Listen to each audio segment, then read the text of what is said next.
in now my trusty sidekick, Graham Gillis, G2, affectionately known here in the telecast area, the opulent broadcasting area here at Albert Park. G2, your assessment of tonight's game against the visiting Pittsburgh Diamonds.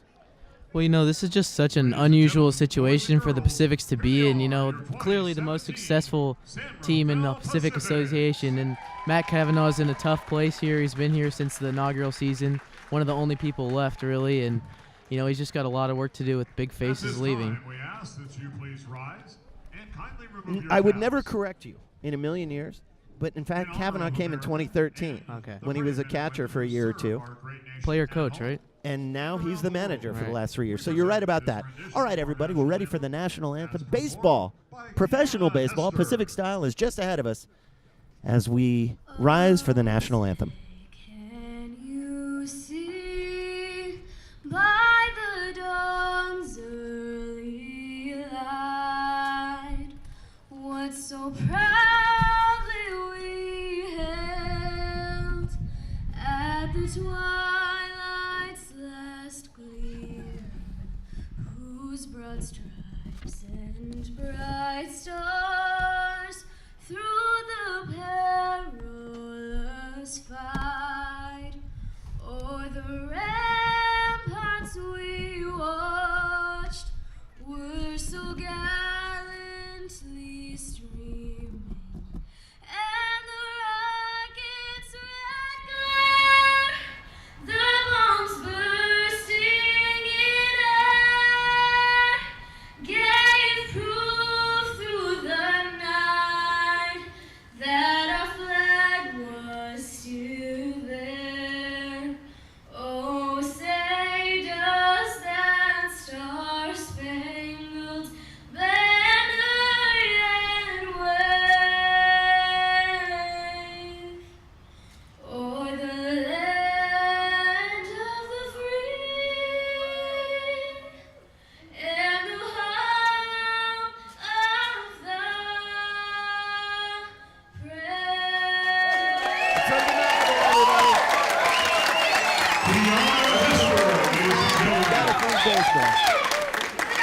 And that was a nice rendition considering it was live worldwide and on television. Everything was great about tonight's national anthem, and I suspect everything will be great throughout the evening. We are happy you are with us here at Albert Park, opened in 1950. This land, a gift from Jacob Albert, arguably one of the most successful businessmen in San Rafael history, back when this part of town was out on the edges of town. Now, of course, Albert Park, located here on A Street, is right in the middle of town. It is in the heart of good old San Rafael. Speaking of San Rafael, let's bring to you now San Rafael's defensive set as we get underway. For the Diamonds in town, 32 and 31 overall, 11 and 13 in the second half, and that's the number that matters because the first half is done and wrapped up in the hands of the Sonoma Stompers. Of course, the Pacifics are 25 and 38 overall. Ugh, not a good number, but even worse, 8 and 15 in the second half. That's a tough one. But the Pacifics can start on the move right now tonight. Demetrius Moore starts in left field for the San Rafaels tonight. Under Matt Kavanaugh, Cameron Monger in center field. How would you like to have to fill the shoes of Zach Pace? I'll tell you what, Monger's done a beautiful job of doing just that. Miles Williams, the very popular right fielder tonight. Zach Goldstein at third. Juan Herrera starting at shortstop. Kyle Ulande, the second baseman for the San Rafael Pacifics, with Phildrick Llewellyn at first base. Ricky Gingras, the veteran Gingras, behind the plate. And Nick DeBar. DeBar not only on the starting part of the starting rotation, but of course the pitching coach for the San Rafaels the last couple of years. DeBar coming out with an 8.12 ERA. And that's a little bit high for a guy like DeBar. You just don't expect it. For the Diamonds, batting in order, Jose Garcia will start tonight. The shortstop, Garcia, followed by Ordemar Valdez, the second baseman. B.J. Gwynn, the DH, batting in the 3-hole, will be followed by J.Q. Calderon, the left fielder. Vinny Galletti, the first baseman, will bat in the 5-hole. Wes Wallace in center field. Gerald Bautista, the third baseman. Alex McKeon behind the plate. and Javier Marty Guarena in left field for the visiting Pittsburgh Diamonds. We're ready at 7:10 p.m. on CMCM's coverage of the 2017 San Rafael Pacifics. 7-11. Temperature 64 degrees. 64 degrees, and DeBar, the big, tall, slender, muscular right-hander with that 8.12 ERA, heaves a breaking ball in against Jose Garcia and starts things off with a strike. Up and in, 1-1.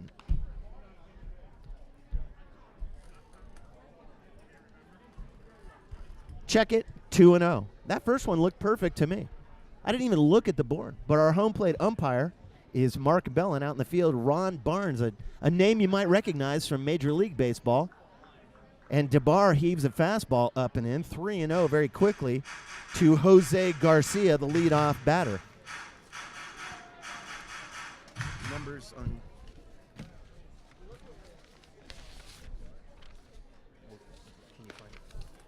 Now a fastball across the knees taken by Jose Garcia. Batting averages. Thank you. And he's taking all the way, 3-1. First batter of the night. Here, get all this stuff. And he swings and drives one deep left.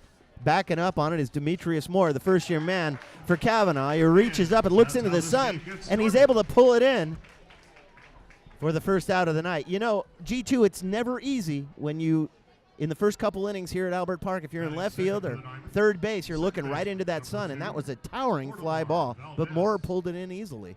Right, and it even affects the pitcher and the batter as well as the ball becomes more deceptive going in and out of the shadows. Last year, the games we called for CMCM's coverage of the 2016 Pacifics were a little earlier in the year, and the sun was at a little bit of a different angle. Isn't that funny? This time of day, the pitcher would be in the sun, but Right. not tonight. Ordemar Valdez with one away bats. A left-handed batter takes away. Ball one.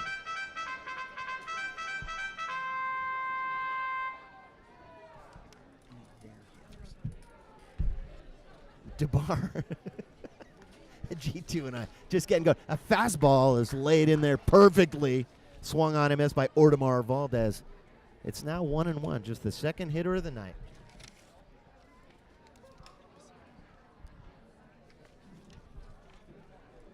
Valdez batting .290. The second baseman. It's that tight strike zone. He squares and bunts one. Booted by Gingras, and Ordemar Valdez is going to have himself an infield single. Just a perfect bunt. It just died right in front of home plate, and as Gingras came out to try to barehand it, I don't know that he ever touched the ball, G2. Right, such a tough play coming out of that squat, trying to throw him out of first base. It's such a low percentage play to getting out on that. So the first hit of the night goes to Ordemar Valdez. And now it's B.J. Gwynn. Welcoming in everyone watching our coverage of the 2017 San Rafael Pacifics. Thanks to the Association of the Pacifics and Community Media Center of Marin and Dominican University of California. And from Dominican University, yours truly, Stuart Horn, G2, my trusty sidekick. This telecast is brought to you in part by the Communications Department at Dominican. A breaking ball is taken by Gwynn for a strike. Where the chair for the past 6 years has been Brad Van Alstyne, and the man who really was able to bring these three groups together and make this telecast and all of the last 3 years' worth of telecasts possible. The next pitch is almost over the head of Gingras, but obviously a pitch out, thinking that Ordemar might be running from first. Gwynn takes 1-1. And Brad Van Alstyne, who put everything in place to make this all happen, is stepping away as chair of the department, and Mari Pelegi will be stepping in his place. And tonight represents the final game under really the direction of the great Brad Van Alstyne. A snap throw over to first base, and Ordemar Valdez dives back in, scurrying in safely. Right, and plenty of reason to worry about him over there at first base. He's stolen 21 bases this season in 27 tries, so obviously a threat.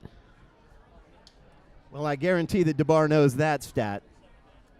And what you don't want to do is let the Pittsburghs get out ahead. 2-1, just a little low and away.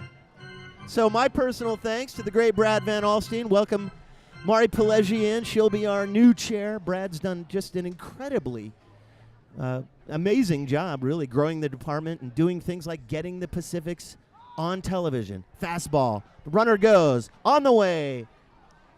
And Ordemar Valdez has it stolen. Just as we mentioned there. 22 stolen bases now. 22 for 28. Maybe a threat to steal third as well. So, yeah, I'm sure that DeBar knew it. No doubt Gingras knew it, obviously, because on the previous pitch, Gingras was up and out of the squat and ready to throw down. But on the previous pitch, Ordemar Valdez didn't run and timed it perfectly and got a stolen base. So with one away, a runner at second base, Gwynn stands in 3-1. Top of the first inning, DeBar heaves a fastball outside. And from our angle, it just looked perfect. B.J. Gwynn, I'm not sure what's up with the scoreboard, but by my count, Gwynn walked, and he did. So Gwynn is down to first.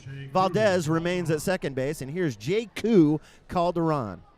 Calderon, batting in the 4-hole, is the right fielder for the 32 and 31 Diamonds, but more importantly, 11-13 in the second half. Diamonds in third place, but only by percentage points. Breaking ball indoors, and DeBar is having trouble locating G2. right, not a good start already here. He has that ERA over 8, and first inning's so important. Only has one out so far. So Calderon batting 3 1/4, takes high, and 2-0. And DeBar's the pitching coach, so who would go talk to DeBar? Maybe Matt Cavanaugh, the manager of the Pacifics, but I doubt it. DeBar probably knows what's going on and will probably be able to self-diagnose. Let's hope so. 2-0, DeBar. there it is. There it is. A fastball. Actually looked like a little slide piece. Swung on and missed by J.Q. Calderon. Has that big, long, looping motion with the bat. And it's 2-1. Yeah, he was way out ahead of that one. DeBar clearly fooled him there. Vinny Galletti is on deck. And that's not good. He's batting .367. So DeBar's got to get out of this and see if he can get past Galletti. Fastball away, and now it's 3-1. J.Q. Calderon, first-year man in the league, but just a big, imposing left-handed batter. Calderon. It doesn't surprise me he's that big. He wears number 34. David Ortiz. That's a very good call, because I was going to say Raleigh Fingers' old number. But you went new school. As new school as Ortiz can be. And now DeBar walks Calderon, the 4-hole hitter, consecutive base on balls, and with one down, DeBar's got him loaded in the top of the first. Precisely the last place DeBar wanted to be right now with that 8.12 ERA. He's living it up to it right now, and here's Galletti with the bags jammed, one away. Galletti batting .367 after 240 at-bats. 21 doubles. The guy has 8 bombs. Only 8 bombs. Oh, looked pretty good to me there. 54 driven in. Well, you just have to try to force a ground ball here. Nothing else was really going to work. You got to try to get a double play, get out of the inning. Wes Wallace is on deck. But for now, it's DeBar on the hill against Galletti. Fastball, knees, no. Oh, man. So Mark Bellin, the home plate umpire, seems like he has a kind of a tight strike zone here in the top of the game. 2-0. And already, from our angle, there's been a couple of pitches that looked pretty good. Right. 2-0 now to Vinny Galletti, the first baseman. The big slugger Galletti stands in. He looks like he's ready to power one. And he gets it. And it's deep left field. And backing up on it is Demetrius Moore. And it's gone for a first inning salami. Vinny Galletti goes deep. He goes opposite field, the breaking ball. And right out of the gate, the Pacific's luck will not change. Vinny Galletti, a grand slam, his 9th home run of the season. He's now driven in 58. Batting And for the Diamondbacks. as sickening as that is for Pacific's fans, you got to give it to Galletti because it was just a big looping breaking ball. And he went opposite field and knocked it into the tennis courts here at Albert Park, 4-0, one away. And before I can even say the name, Wes Wallace, he ropes one down the line, a breaking ball. Oh, no, and it gets past Moore in left field. It's up against the fence. He's going to third. Here's the throw in. It's not in time. Wes Wallace had a legitimate single straight down the line. And Demetrius Moore, the left fielder for the San Rafaels, boots it twice, G2. And both of those muffs on the play allowed Wallace to advance. He's at third base, and here's Gerald Bautista. Threatening another run already, and it's already 4-0 in the top of the first, only one out. I've been corrected by the great Greg Mraz. It was a double and an error on Moore, not a single. I appreciate that from the voice, the radio voice of the Pacifics, Greg Mraz. His first year with the team, and he has been doing a spectacular job. You can listen to him at pacificsbaseball.com. Covers every game, home and away. Breaking ball, towards short, scooped up by Herrera, on to first, in the dirt, backhanded by Llewellyn. That'll get the job done there for the Diamonds, though. Another run scored, 5-0. 2 down on the 6-3 putout, but Wes Wallace scores on the play. 5-zip, top one. DeBar on the back of the hill wants a new ball. I can't blame him. Alex McKeon. It's got to be something, right? It's got to be something.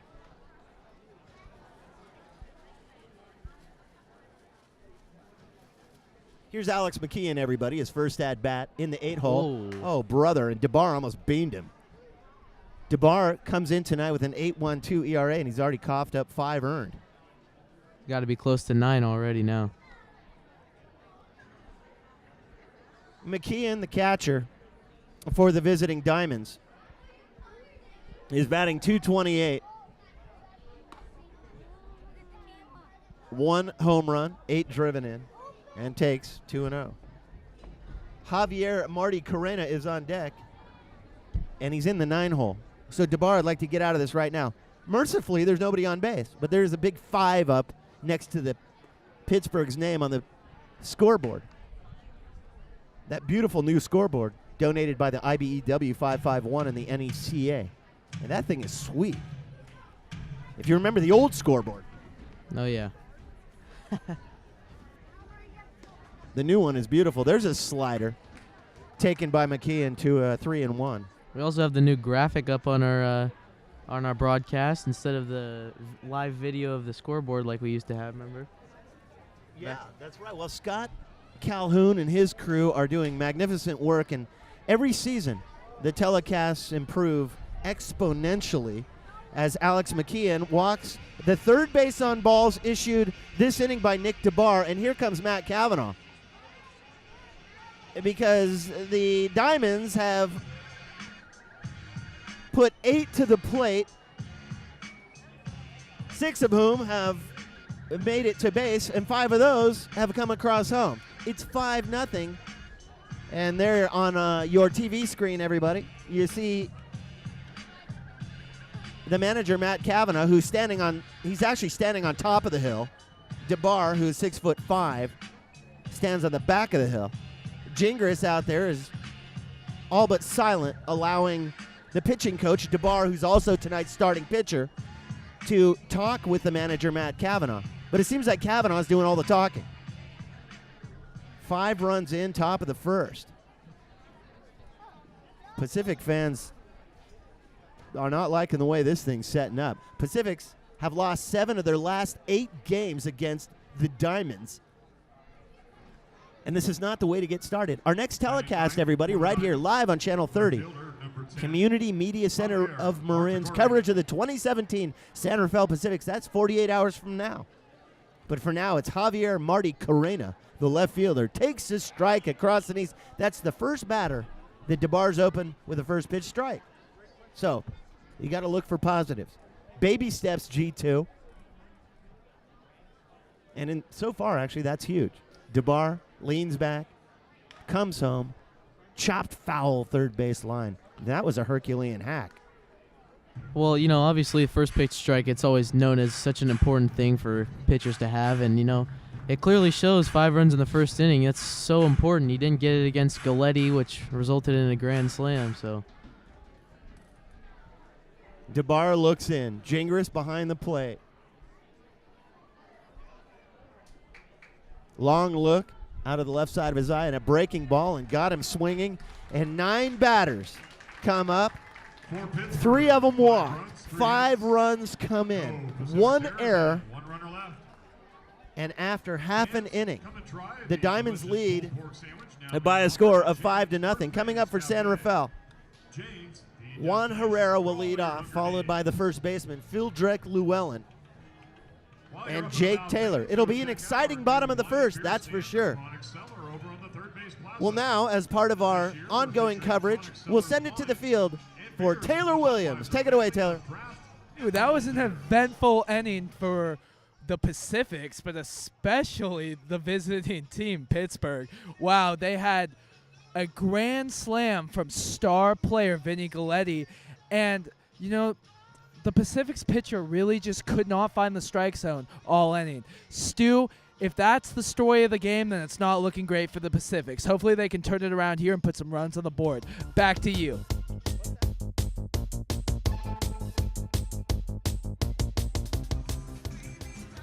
Welcome back, everybody, to the 2017 coverage of the San Rafael Pacifics right here on Community Media Center of Marin. Channel 30 in Marin on Comcast, 99 AT&T, and of course, streaming live at cmcm.tv/live. yes, There's a question mark at the end there. we will go with that. Okay. The great Scott Calhoun and all of his people downstairs bringing this game to you live. That means as it happens. Juan Herrera stands in. First pitch is a fastball. Chopped over to third. Scooped up by Gerald Batista. On to first. 1 batter, 1 away. You mentioned faces leaving the Pacifics, and Juan Herrera is obviously doing a serviceable job, but Danny Gonzalez is another name that has left the Pacifics over the past year, and he was such a great player for the Pacifics, so solid every season in and out. So Well, I miss Danny Gonzalez, too. The guy out of New Mexico who joined the Pacifics and stayed for a couple of years. But as fans might remember, Gonzalez was the guy in 2014 who had the hit up the middle to win everything. right. He was the hero that night. He was at the bottom of the pile with gallons of champagne being poured upon him, which has got to be a cool feeling. 1 down here in the bottom of the first, and Phildrek Llewellyn stands in. A mighty hack. He swung so hard at that, I could barely see the bat moving at all. I mean, really, I couldn't see it, but he missed it. That was 1 pitch. Taken, strike 2 very quickly. Wow. Phildrek Llewellyn is behind on the count 0-2. Corey McDonald on the hill, the big right-hander for the visiting Diamonds. Slider is away. 1-2. McDonald a 2.78 ERA. Now there's been a change in the lineup. Jake Taylor's been scratched tonight in the 3-hole. Instead, it'll be Michael Rizzo, as he's known around the clubhouse. As Llewellyn fouls one back third base side, we'll do it again. 1 ball and 2 strikes. Pacific's trail in the bottom of the first by only 5 runs. Javier Marty Carrena in left field as Llewellyn takes across the knees 2-2. Wes Wallace in center. Jay Koo Calderon in right field. Gerald Batista at third with Jose Garcia at short. Ordemar Valdez at second base. Vinny Galletti at first. Alex McKeon behind the dish. McDonald, the big right-hander, deals. Chop third base side. In on it, Batista. Off balance, on the way, in time. 2 down. Already 2 down for McDonald. It took DeBar 7 batters to get the second out there. Something like that. They sent up 9 in the top of the first. The Diamonds. The Diamonds, who are 11-13 in the second half. And all of the teams in the league, the Pacific Association of Professional Baseball Clubs, are vying for the top spot in the second half since the Stompers have already been named the winners of the first half.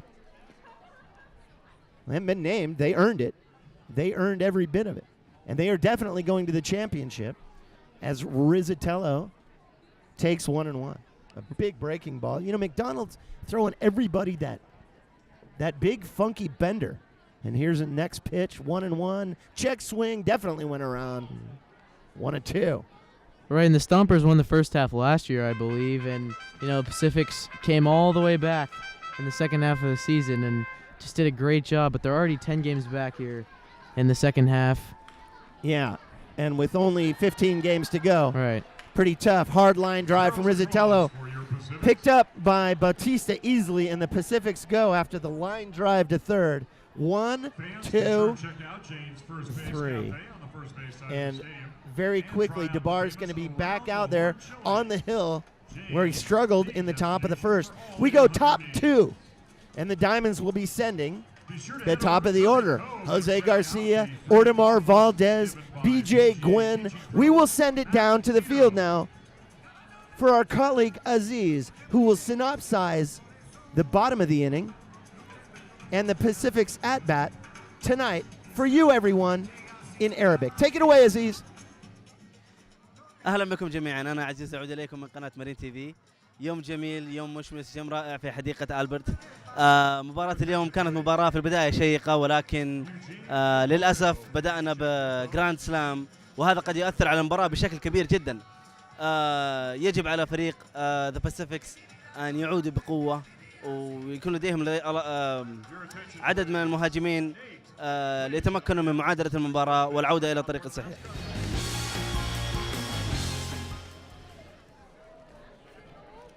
All right, thank you, Aziz. That was pretty cool. One of the neat things we're doing. Each year we try to bring you something a little bit different.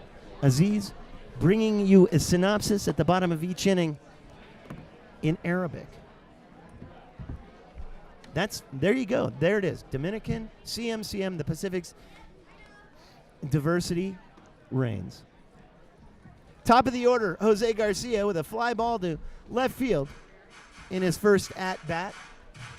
In this 5-0 game, we're in the top of the second inning. DeBar is still out there, I'm happy to report. Coughed up 5 in the first. Let's see if he can mow him down here in the second. But very quickly, Jose Garcia is ahead in the count 3-0 with Ortimar Valdez on deck. Jose Garcia has 5 home runs on the season, 4 of them against the Pacifics, and 3 of them off of Nick DeBar. DeBar just walked the 4th batter he's put on base for free tonight in Jose Garcia. And what makes it worse, I guess, I don't know if worse is the way I want to describe it, but it is what it is. He did it in 4 pitches. So here's Ortimar Valdez, who bunted his way aboard back in the first, stole second, and then was part of the grand slam by Vinny Galletti. And it seems to me, G2, that the Diamonds sort of figured DeBar out quickly. Well, they've certainly seen him plenty of times and certainly gotten a lot of hits off of him already this season. So the Vallejo Admirals over the weekend scored an average of 8 runs a game against the Pacifics, and that's a big hole to climb out of day after day after day. And as I mentioned before, the Diamonds whooped the Pacifics 7 of their last 8 times that they've met.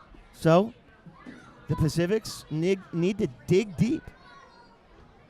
The ball to Valdez is taken, as most balls are. It's very seldom that you would have a ball that wasn't taken. So sometimes I get redundant. I know. Ortimar Valdez, the second baseman. DeBar high on the hill. Garcia, the runner at first. Curve ball taken, strike 1.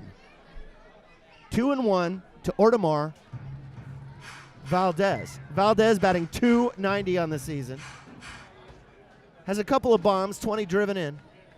But really, he's the guy, as G2 mentioned back in the first inning, who's, if you put him on base, he's likely to steal.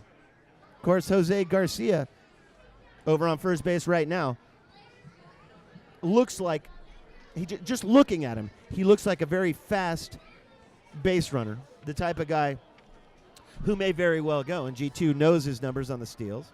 Well, he has 23 stolen bases in 26 tries, so Well, there you even go. more So of a threat. Statistically, even better than Audemars Valdez, the batter. 3 There and he 1 goes. deliver, and the runner goes. Throw down, not in time, not close.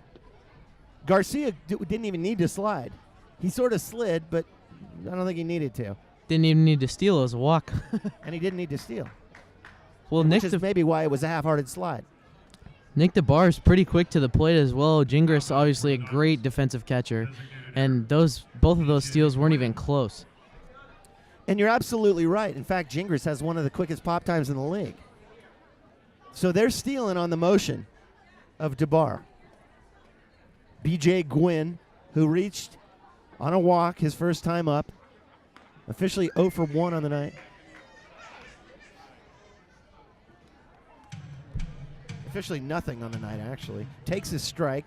He did score on the salami by Galletti. Imagine a first inning, for those of you just joining us, a first inning grand slam. How often does that happen? Breaking ball is up and away. 1-1. To B.J. Gwynn, the designated hitter for tonight's game. Between the Diamonds and the San Rafael Pacifics, J.Q. Calderon is on deck. Stuart Hornet, G2 together again right here in the opulent broadcasting area at Albert Park. Fouled back to the screen. And it's 1-2. And DeBar's ahead in the count against B.J. Gwynn. And we have to look for positives again. After a 5-run first inning, it's rough. But I would just guess that DeBar is one more run away from getting yanked. If somehow one of the two guys on base now scores, and Garcia's out there at second. No, fastball is not anywhere near the strike zone 2-2. Right, and pitch count's got to be like 30, 35 plus already in the second inning. So just in the second inning, and ideally you're looking for about 15, 16 pitches out of your starting rotation per inning. Right, no outs yet either. So nobody out. Gwynn the batter, Valdez at first, Garcia at second. Both guys reached after the walk. This is in the dirt. And B.J. Gwynn's ahead in the count. Check it. It's a full count. And what do you think here, G2? You think he's going to put the bat on the shoulder? It wouldn't be a bad idea. absolutely not.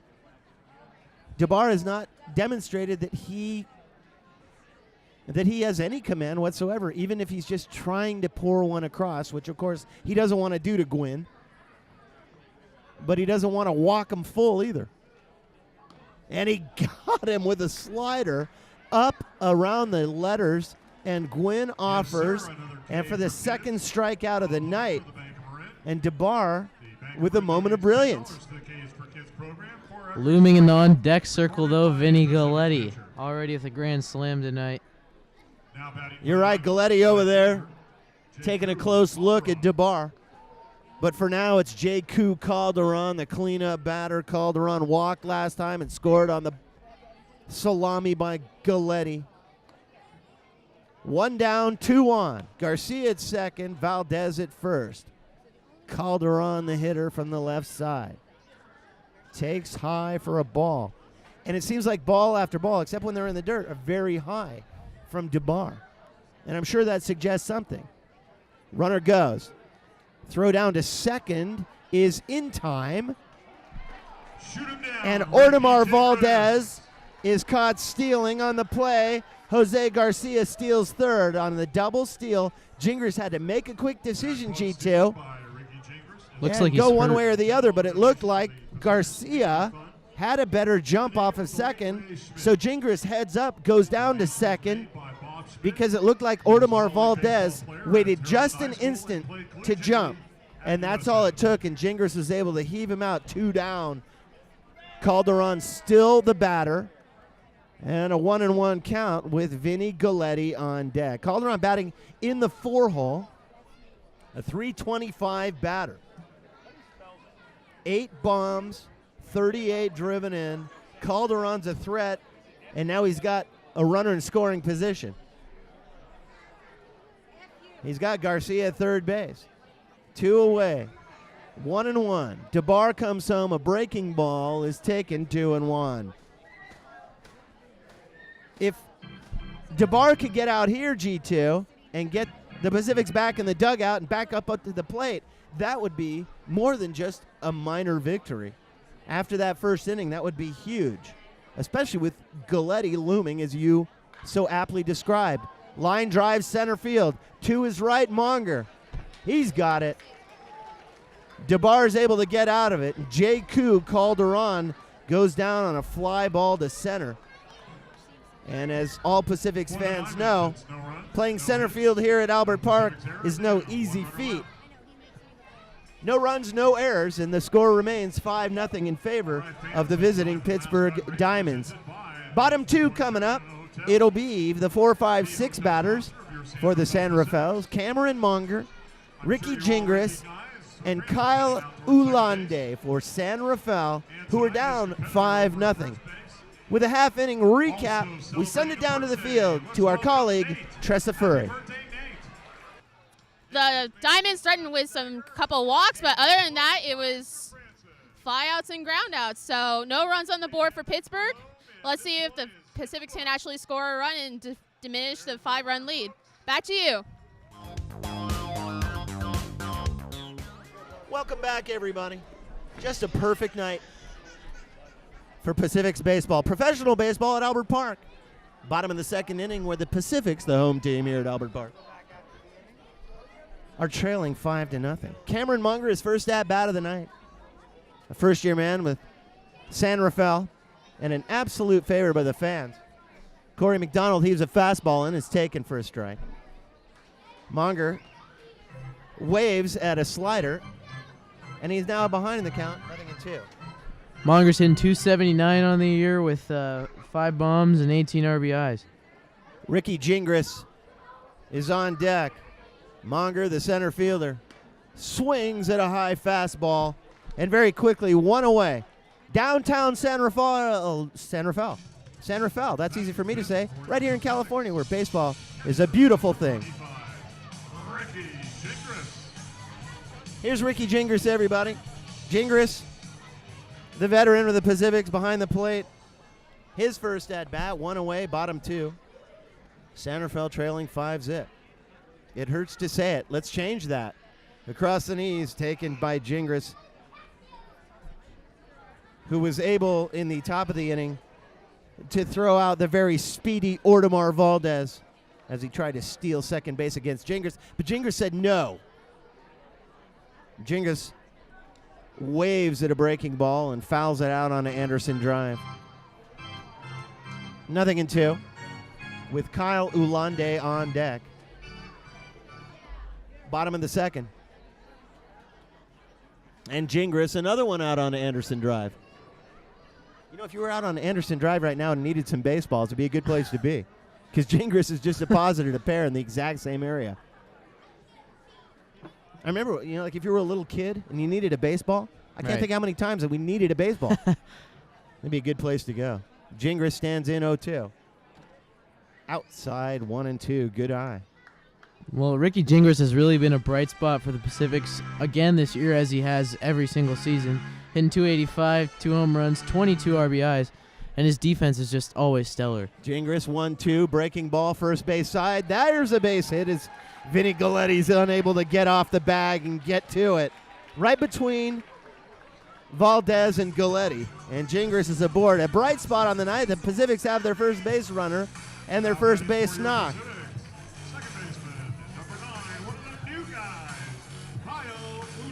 Kyle Ulande, first-year man of the Pacifics, the second baseman with Zach Goldstein on deck, but Ulande stands in, one down, one on. Bottom two. Ulande, the very casual stance, first pitch swinging, and fouls it out of play toward Jane's First Base Cafe. Huge open stance by Ulande. He just swings that foot in at the last second, high leg kick. Looks like a Alex Rodriguez type of swing there. But even more casual in his pre-swing routine, Ulande, a wide open stance, takes a fastball across the knees, 1-1. Yeah, very unorthodox, as the fans watching can see. He stands with that bat straight up and just wide open, almost facing directly at McDonald on the mound, in the dirt. And McDonald wants a new ball.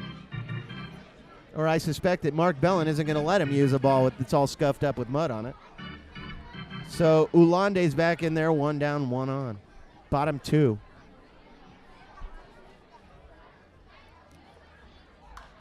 And he rips it into the gap in right center. Could this score Gingras? He's around second on his way to third. The throw in, and Matt Kavanaugh is going to hold Gingras at third base. And Ulande delivers. The Pacifics with consecutive base knocks. Gingras stops at third base wisely. There's no way he was going to make it in. A strong throw in from Jacob Calderon in right field. And here's Zach Goldstein with a chance to get the Pacifics back in this thing, G2. Gingras at third, Ulande at first, 1 away. Goldstein makes his way to the hitting area. The first-year Pacific, who's been so good at third base, fouls a fastball back to the screen. It ends up in the Pacific's dugout. Miles Williams is on deck. Goldstein batting in the 7-hole. Well, this is only Ulande's 4th game for the Pacific so far. Next pitch from McDonald's in the dirt, and that gets underneath the legs of McKeon and headed down to second base on the pass ball is Kyle Ulande. That was his 6th hit and only 13 at-bats, however, and so that's a good first impression there. Well, I would say that's batting 465 or something right in that Right. area as Goldstein stands back in now 1-1, and he now has 2 runners in scoring position after that ball got away from McKeon behind the plate. Goldstein, the third baseman, stands in 1-1. Breaking ball, long fly ball, shallow right. To his right is Calderon. Coming over from center is Wallace. Calderon makes the grab, throws it in, and coming in to score is Ricky Gingras, and the Pacifics trail 5-1. Goldstein gets it done with the RBI single to right, and you can't ask for a lot more than that on the play. Kyle Ulande held firm at second base and allowed Gingras to work his magic. Miles Williams now with 2 away. And Ulande at second base. 5-1 ball game now, bottom 2. Here comes San Rafael. Williams, the right fielder, stands in a righty on righty situation. Fastball is swung on, missed. Alex McKeon looked pretty frustrated at Vinny Galletti there. He cut the throw off from right field. It looked like they had a chance to throw him out at home plate. So 13th RBI for Goldstein on the season. A breaking ball in the dirt. Scooped up by McKeon. 1-1. Demetrius Moore is on deck. And Bo Williams has all the Pacific's fans rooting for him in this situation. Another run here would be huge. It's 5-1. A slide piece, it looked like, and Williams went right over the top of it. 1 ball and 2 strikes with 2 down. Bottom of the 2nd inning. After that horrific start for Nick DeBar and the San Rafaels, coughing up a 5er in the top of the 1st, and he got him with a fastball. So Williams goes down swinging. 1 run on 2 hits, leaving Demetrius Moore on deck. Well, it's 5-1, and that's a lot better than 5-0. All right, fans, we're going to welcome back our newest member of the Pacific's mascot. As we go to the top of the 3rd inning for the Diamonds, it will be Vinny Galletti. All Galletti's done tonight is hit a first inning grand salami. He'll be followed by Wes Wallace and Gerald Bautista. Galletti, Wallace, Bautista coming up for the Diamonds in the top of the 3rd. It's 5-1. And now with CMCM's worldwide coverage in Arabic, believe it or not, America's game. And here's Aziz. اهلا بكم جميعا. اعود اليكم من قناه مارين تي في. الشوط كما هو. فريق باسيفيك سجل هدف، ولكن المباراه لا تزال ليست بحماسيه. في الحقيقه فريق بيتسبرغ قد فاز اكثر من 8 مرات على فريق باسيفيكس، وهذا شيء مؤسف، ولكن هناك بصيص من الامل. اعود اليكم جميعا.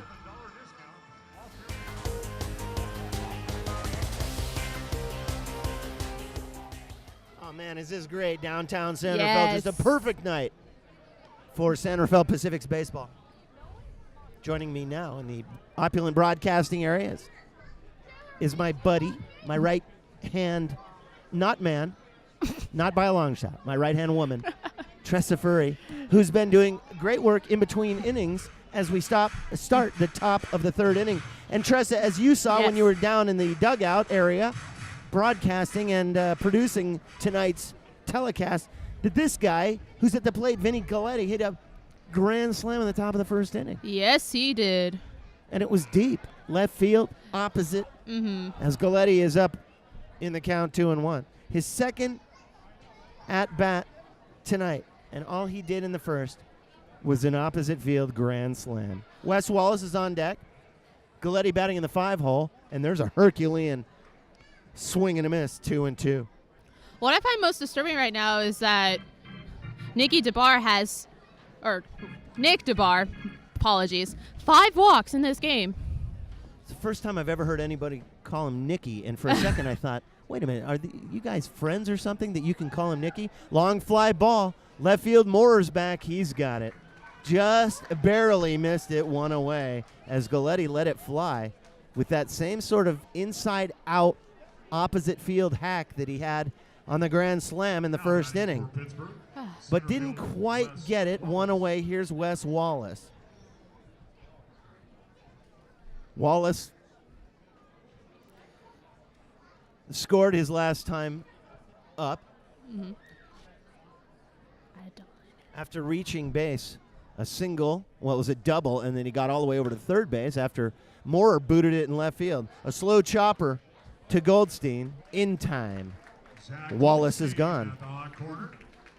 Goldstein has been such a great addition. First-year man of the San Rafaels, and has been so good. Good old number 55. That's Sean Estes' old number. Yeah, and Tim Lincecum. But that's just my personal bias. No, you're absolutely right. I always wondered about that. You know, Estes was kind of the guy. In fact, I remember Estes in 2001 hitting a home run for the San Rafaels. And not a lot of pitchers do that. Right. Pretty rare. And then Timmy got 55. With 2 down, Batista stands in. High fly ball, just towering left side. And Moore's in left field. Almost back to the fence. Can you imagine that, Tressa? 1, 2, 3 for the San Rafaels. And a 7-pitch inning for DeBar, too. Man, that's exactly what the doctor ordered. Dr. Stu, that is. Now, as we go to the bottom of the third inning, it'll be the 9-1-2 hitters for the San Rafaels. Demetrius Moore, followed by Juan Herrera and Phildrek Llewellyn. It's 5-1, and we'll send it down to the field to Taylor Williams. Take it away, Taylor. Thanks, Stu. Pitcher Nick DeBar has settled down finally in this game, producing 2 flyouts to the left fielder and 1 ground out to the third baseman. He is looking a little more sharp than earlier in this game when he gave up 5 runs. The Pacifics are settling down and looking to score some runs. Hopefully they can. Thanks, Stu. Back to you.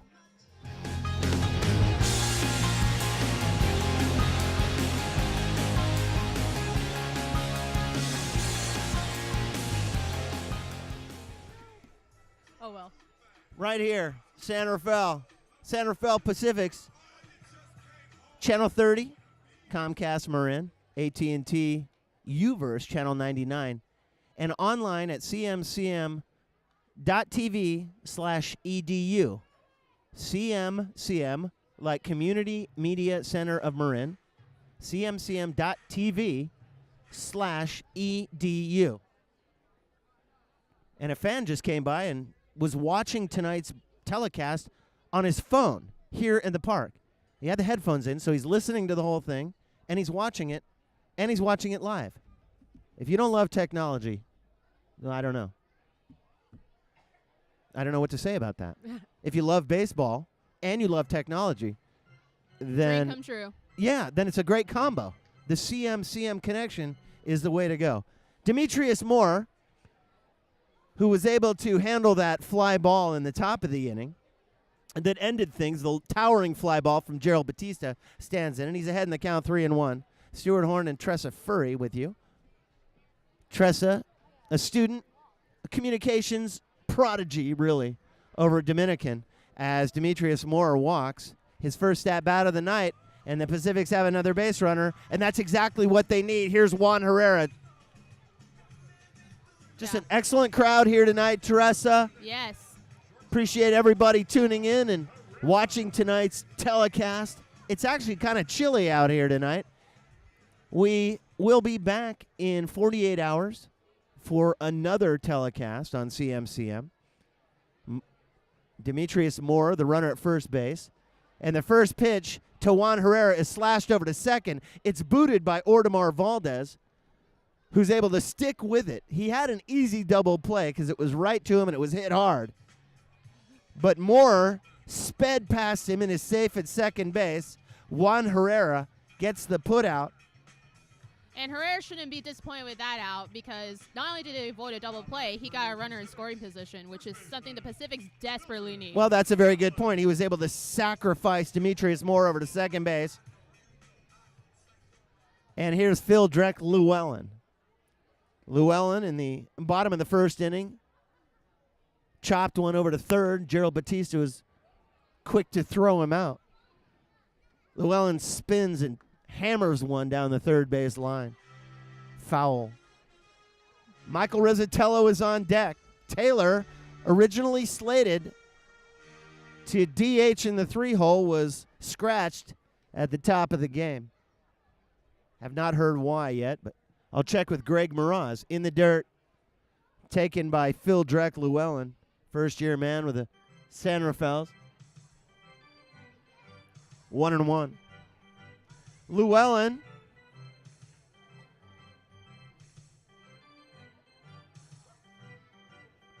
is not even listed, as he's only been with the team just a very short period of time.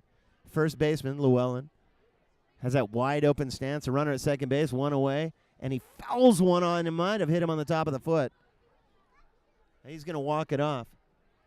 I don't know if it got him. He doesn't wear one of those protective apparatus that a lot of the players wear on their lead, outside of their lead ankle tressa. Right. I think if it got him, we'd know, because it might have just gone straight down in the dirt and just spun there.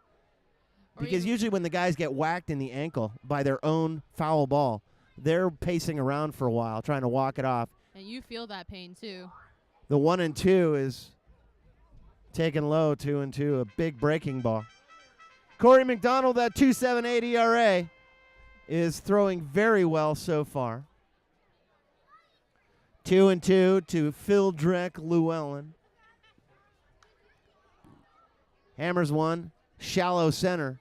In and to his left is Wes Wallace, and he's got it. On the play, Moore is unable to advance, and with two down, here's Michael Rizzatello. It's a real shame that Moore wasn't able to advance because he was on second base taking big leads, trying to take advantage of trying to get stolen third base. Yeah, he would like to advance. Unfortunately, Wallace came in, and Wallace has a great arm in center. And on the play, Moore wisely didn't test it. Fastball is swung on and fouled back to the screen. One strike on Michael Rizzatello. Rizzatello DHing tonight. Cameron Monger is on deck.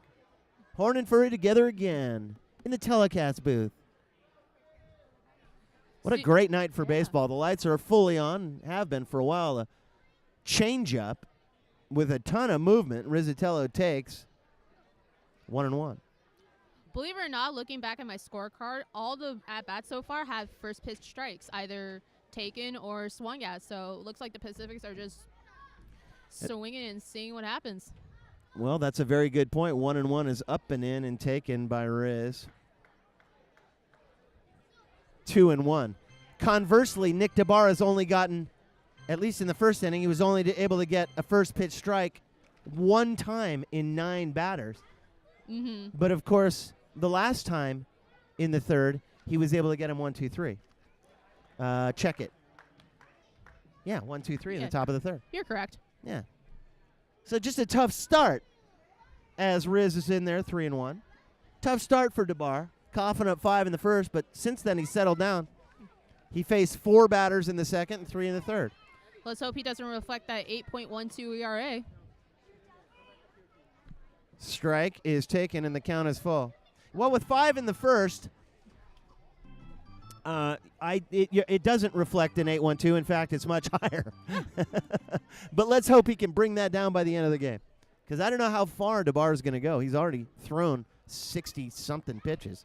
Rizzo stands in, count is full across, and he's taken. He walked him. Ooh. Boy, that was close. From our vantage point, that looked pretty darn good, Tressa. I agree. Runners at first and second now.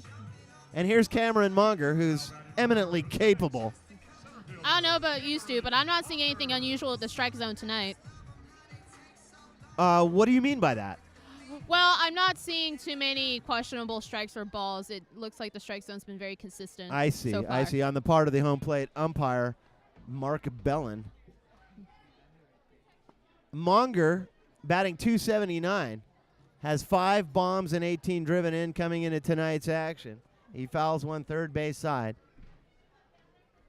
0-1. Ricky Gingras is on deck, but for now, Monger, Cameron Monger, the center fielder, stands in the spotlight with 2 runners on. Oh, would a base hit help the Pacific's effort right now? 2 down, 2 on. Bottom of the third inning, 5-1. Anything in play would help immensely. Curveball, off speed taken, and Monger was just locked up, 0-2. That was a brilliant pitch out of Corey McDonald to that. There's the 2.78 ERA. Yes. There's no question about it. He opened Monger with a low, hard slider, and then comes back with something breaking and off speed. 0-2 got him swinging. Monger struck out twice tonight, For your Pacifics, no runs, no hits. and that hurts. Leaving 2 on at this point of the proceedings. That's rough. As the Diamonds come up in the top of the 4th inning, It's time for the Garrett's Auto Body Line. we will see at the plate Alex McKeon, Javier Marty Corena, and the top of the order in that pesky Jose Garcia. And now, as part of CMCM and Dominicans' continuing commitment to diversity, along with the Pacifics, here is a recap in Arabic on the field. We'll send it down to Aziz. اهلا بكم جميعا. اعود اليكم انا عزيز من قناه مارين تي في. الشوط لا زال غير حماسي للابد. النتيجه 5-1. ديمتريوس من افضل اللاعبين في فريق باسيفيكس قام بعمل جبار وهو الان يشاهدني. قام بعمل جبار جدا وهو من افضل اللاعبين، ولهذا السبب قاموا بجعله يمشي الى البيس الاول بدلا عن ضرب الكرة بشكل جيد والذهاب الى هوم رن. انا عزيز اعود اليكم من قناه مارين تي في.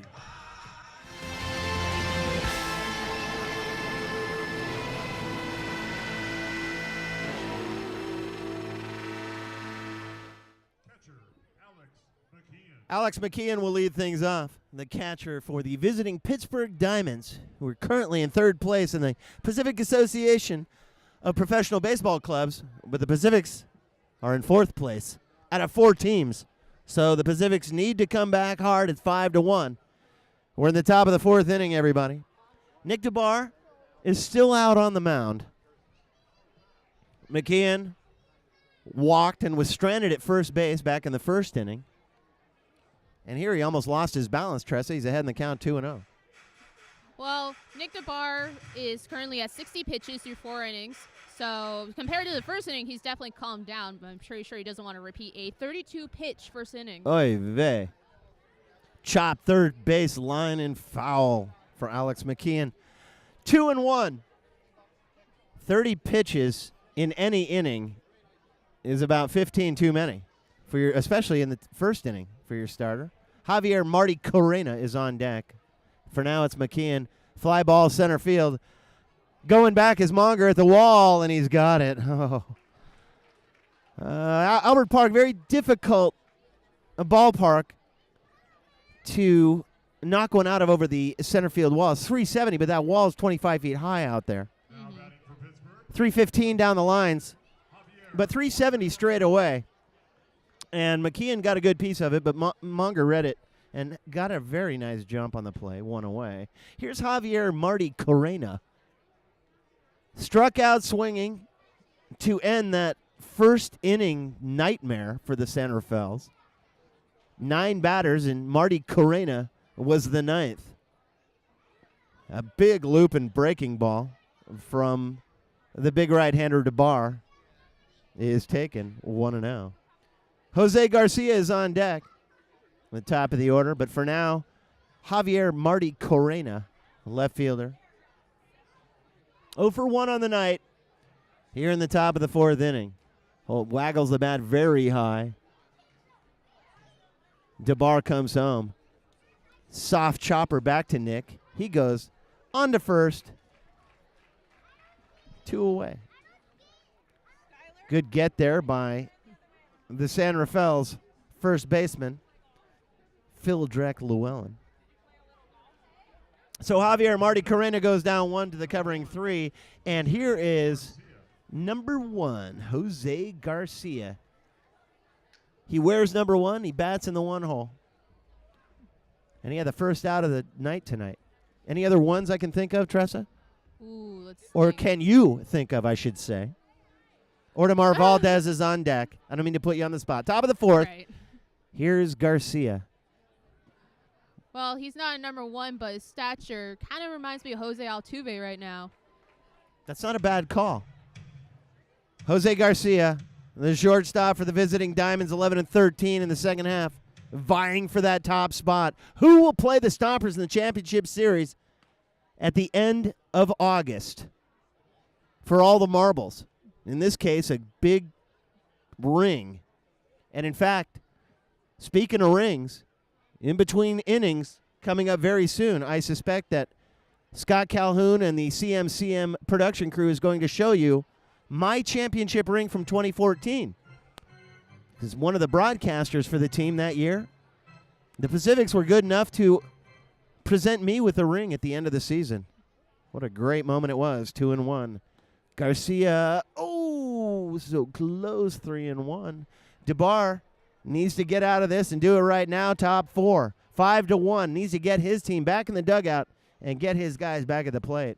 Ordemar Valdez looming in the on-deck circle. Garcia chops it third base side. Absolutely hammered. Goldstein's there in time by a half a step. The speedy Garcia could not beat Zach Goldstein's strong throw from deep in the hole at third. Garcia goes down 5 to the covering 3 to end it. Oh, man. Good job by DeBar to get the ground ball. Bottom 4 coming up. Demetrius Moore, followed by Juan Herrera and Phil Drek Llewellyn. 5-1 CMCM's coverage of the San Rafael Pacifics here in 2017. We will now send it down to the field. Thank you, Stu. Nick DeBar has kind of sorted things out throughout the game. He's looking better and better as the game progresses. Leadoff single in the inning for the Diamonds, but he cleared that up real quick, and now the Pacifics are coming back out, and they're looking to put some runs on the board. Stu, back to you.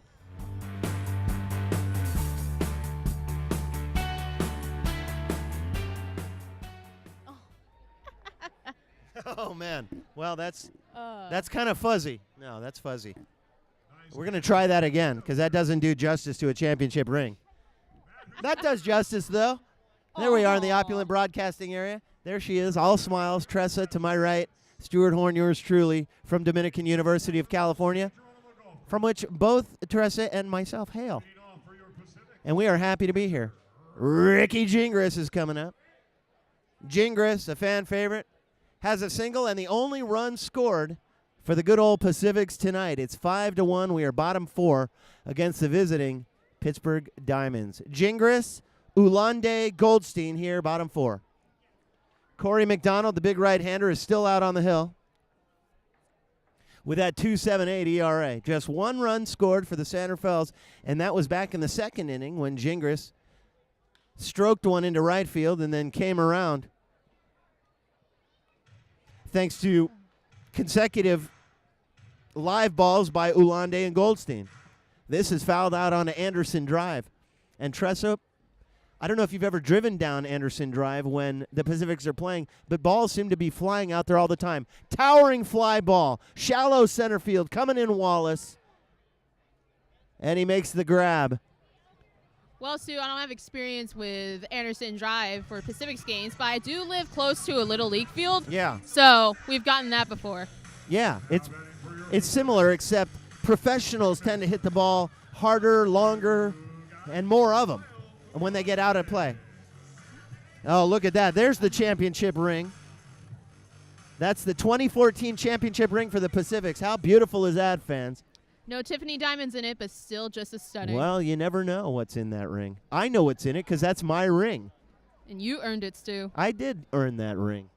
You know, when you call 70 or 80 games on the radio a year for the Pacifics, they were good enough to present me with that ring. That was a great moment.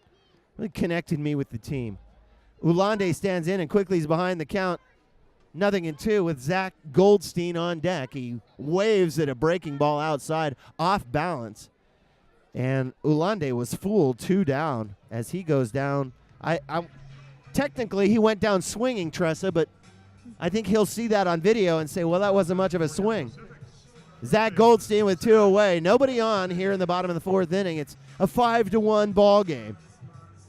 Miles Williams waiting in the wings in hopes of getting to bat. But Goldstein stands in, takes a fastball, and that is the hardest pitch delivered by McDonald tonight, 91 miles an hour.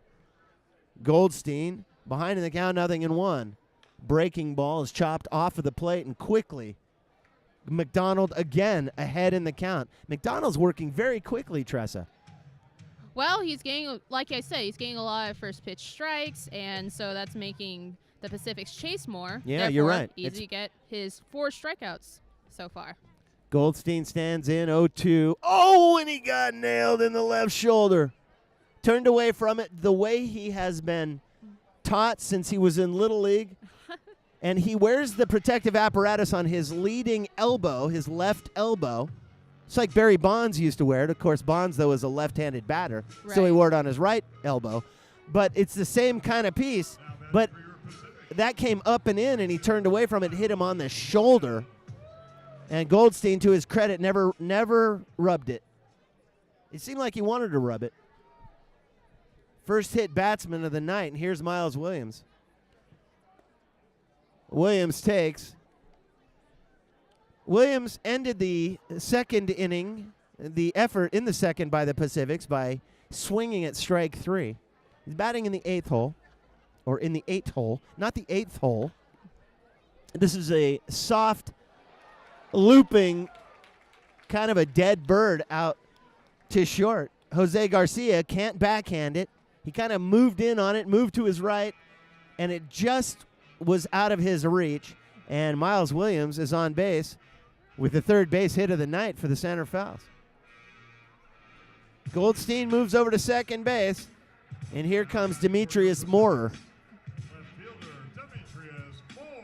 Now, Moorer has become a bona fide fan favorite. He's just one of those guys you like to be around. He's batting .277, has driven in 19, but he's walked 55 times, almost twice the number of the next guy on the team. Taylor has walked 31 times and Rizzatello 26. But Moore's so far out in front, he has a very discerning eye, no question. 202 at-bats, and he swings at the first pitch. Not what you would think Demetrius Moorer would do. No. He walked last time up for his 56th base on balls of the season. But now he's behind in the count, 0-1 with Juan Herrera on deck. 2 down, 2 on. Goldstein at second, Williams at first. McDonald comes home. Moore squares to bunt and takes. 1-1. Well, with Moore getting all those walks, and from what I recall last broadcast I was here, he was hitting in the second hole, which is more common to get walks if you're a leadoff hitter or in top of the order. But since he's batting ninth, I would think that it's a little bit unusual to get all those walks. So this is not normally where he hits. 1-1 is chopped right over our heads into Kirby Cove. 1 ball and 2 strikes on Demetrius Moore, the left fielder. You know, things back in the first inning, everything was getting weird for the San Rafaels. And Moore had himself the single error of the night. Sometimes the sun gets in your eyes here at Albert Park, especially when you're over there in left field or even third base. Moore stands in. 1 ball and 2 strikes. 2 down. Bottom 4. McDonald, a fastball just a little high. 2-2. The dangerous Juan Herrera is on deck. But for now, Demetrius Moore stands in the spotlight. Anything on the ground in play would help the good old San Rafaels at this point. Big time. Corey McDonald with that stingy 2.78 ERA. Takes a long look into McKeon. Now he deals. Chop toward the first base side. It takes a San Rafael hop. Covering on the play is McDonald. And unbelievably underhanded, Vinny Galletti's able to grab it, spin 180 degrees, and go to Corey McDonald for a completely spectacular play to get the very speedy Demetrius Moore. Yeah. 3 to the covering 1 to end the Pacific's rally. And it really was, if that gets through, that would score 1 and the Pacifics would be cooking again. But that's a lot of ifs, Tressa, as we go to the top of the 5th inning here on CMCM's coverage of the 2017 San Rafael Pacifics. Yours truly, Stuart Horn. To my right, my trusty sidekick, Tressa Furry. And we will send it down to the field now for our recap in Arabic from Aziz. Take it away, Aziz. اهلا بكم مره اخرى في قناه مارين تي في. المباراه ليست حماسيه لدرجه كبيره. المباراه كما هي 5-1. هناك قليل من الامل ولكن نتمنى لهم افضل الحظ لان المباراه ليست كما هي. مباراه بارده جدا ولكن نتمنى افضل الحظ لهم. اعود اليكم جميعا. And another elimination.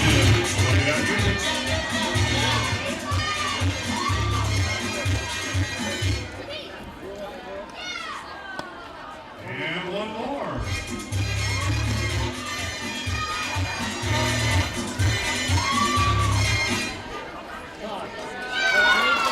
We're down to 3.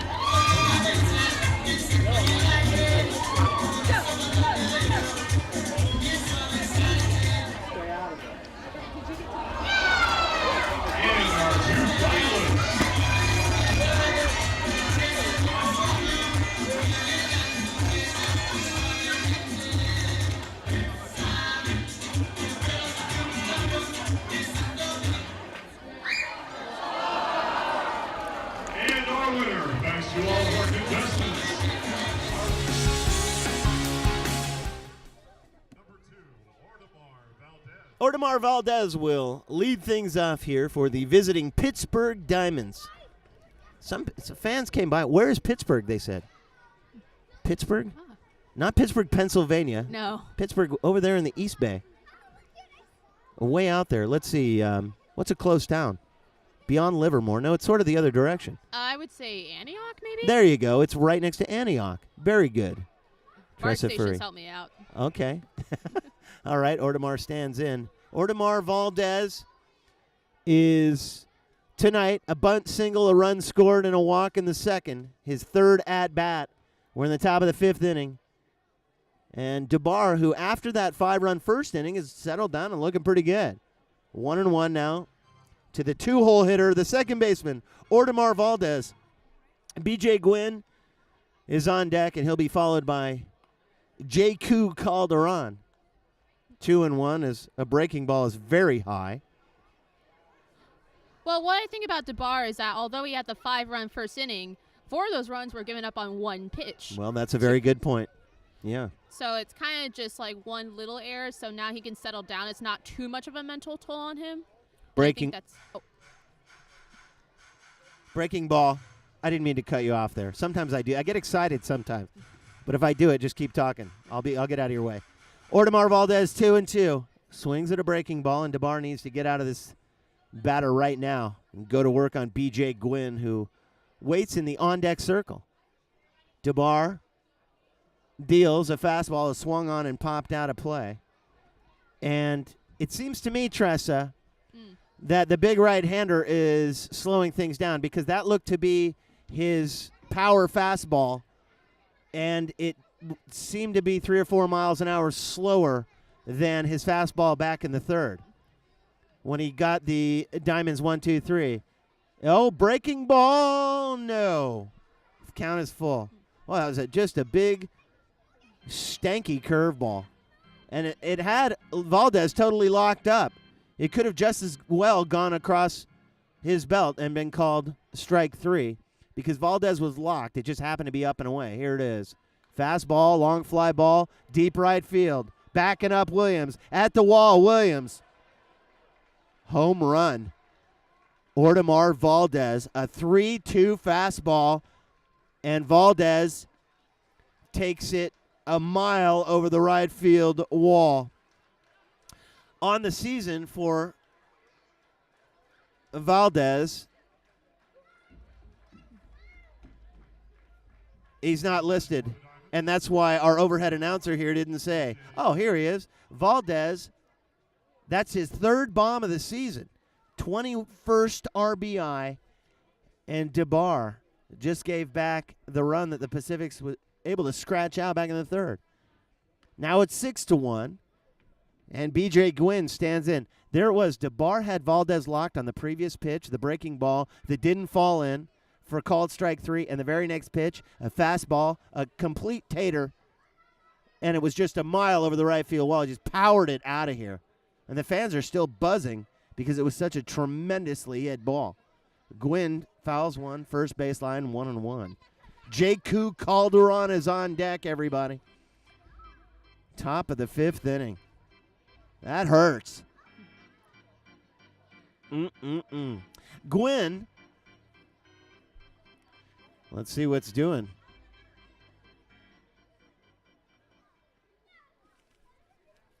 I'm looking at the wrong sheet. No wonder I couldn't find Gwynn. He's batting .295. 3 bombs and 16 driven in for BJ, the designated hitter tonight. You know, I always think about being a designated hitter, not that I ever was. Right. Because I played as far as high school ball. But I always think a designated hitter would be sitting around a lot. And then all of a sudden you're asked to come out and do something marvelous as the fastball is high, 3-1. And it would be very difficult. For me as a player, I liked being in the field and coming in and coming out and coming in and coming out and moving around a lot. But the DH just comes out one every 9 hitters, every couple innings. And there's ball 4. And another walk. And DeBar is talking to himself out there a little bit. It's 6-1, and rightfully so. Here's J.Q. Calderon. Well, I can imagine your perspective, but when you take players like Edgar Martinez and David Ortiz, a.k.a. Big Papi, who were designated hitters, they kind of prove that why that position is so special because it does take a talent to be just focused on hitting mentally. That's absolutely right. In the Hall of Fame, this is just my personal opinion, but I don't think they recognize that because the DH has only been around since, I believe, the 70s. I may be wrong, but clearly it's been around long enough to be recognized as a position, not only in current baseball, but throughout the years. And thanks to all the great people at San Rafael Joe's. Let's see if we can get the Pacific's owner and general manager and president of the club, Mike Shapiro, on for half an inning. That'd be nice. Let's just see if he's available. You're listening to and watching Community Center of Marin's coverage of the 2017 San Rafael Pacifics. And that's the end of Nick DeBar as Matt Kavanaugh has seen enough. And DeBar, I feel for him. But that's going to do it for DeBar. He leaves tonight behind 6-1. And the fans show some appreciation, but what a rough way to start tonight. Whoever comes in his place is going to face J.Q. Calderon, who's the cleanup batter for the visiting Pittsburgh Diamonds. So we will have the line on the new pitcher when we come back. Stay with us right here for more baseball on CMCM's coverage of the 2017 San Rafael Pacifics. We'll be right back.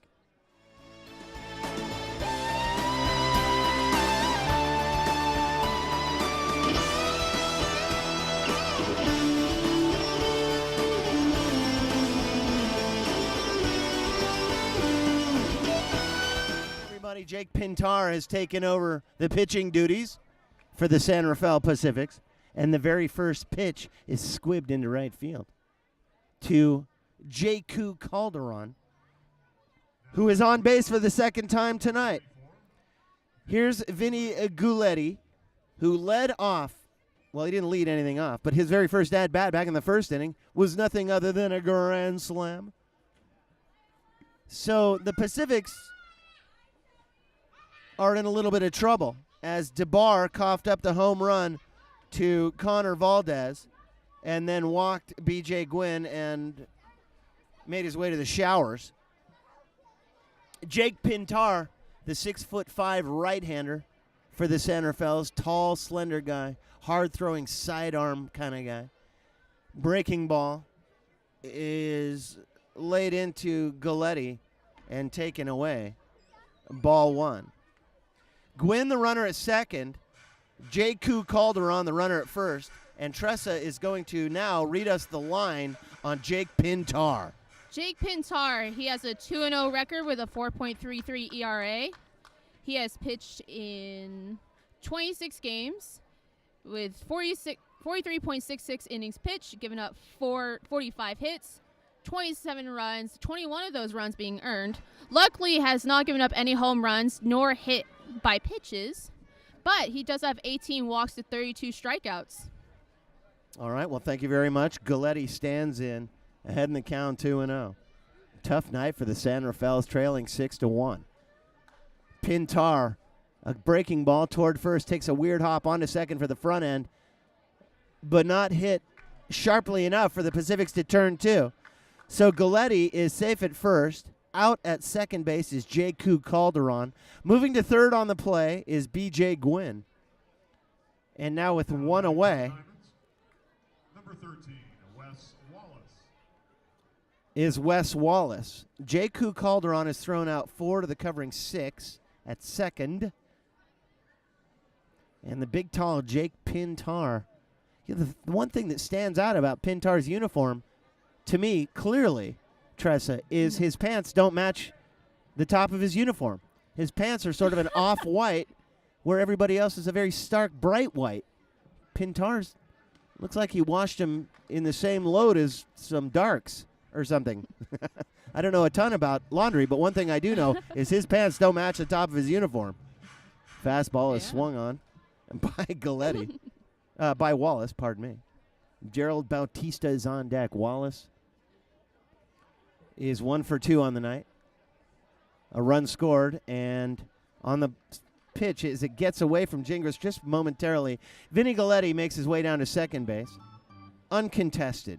So now Gwynn at third and Galletti at second with just one away, and Wallace has an opportunity to all but put this thing away. Pacifics trail 6-1. 2 home runs, one of which was a grand slam. Pintar, slide piece, and Wallace was way behind 1 and 2. That was a beauty. And in all honesty, we've not seen a ton of beauties tonight out of the San Rafael pitching staff. How about one more like that? How's that sound? I would love it. 1 ball and 2 strikes to Wes Wallace. Right-handed slugger, and he got him.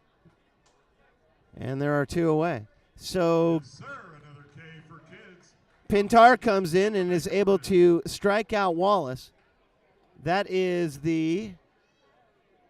just the 3rd strikeout of the night for the San Rafaels.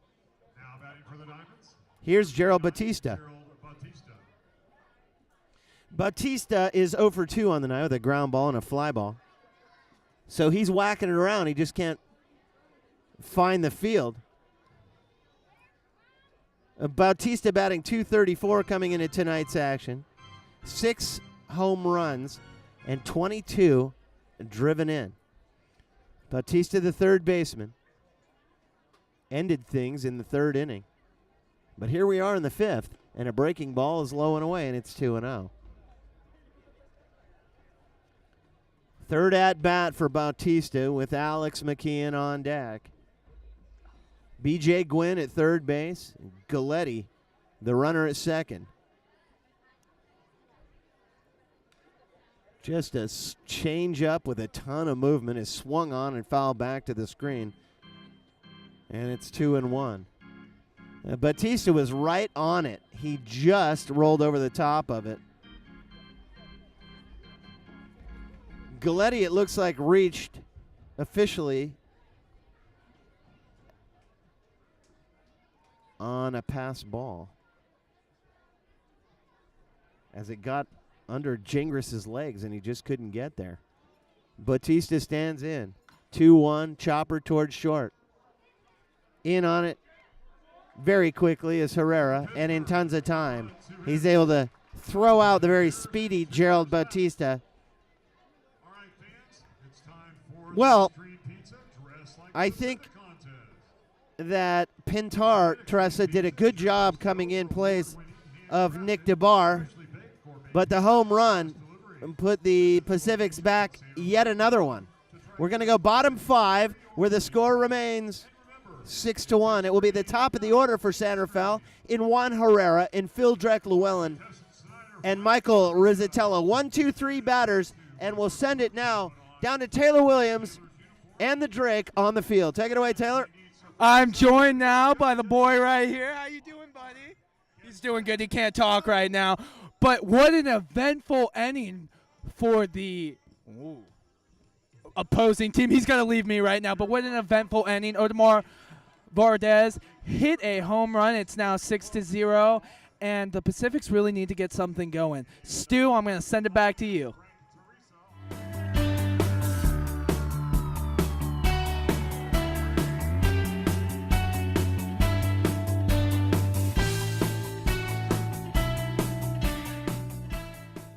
Welcome back, everyone, to CMCM's coverage of the 2017 San Rafael Pacifics.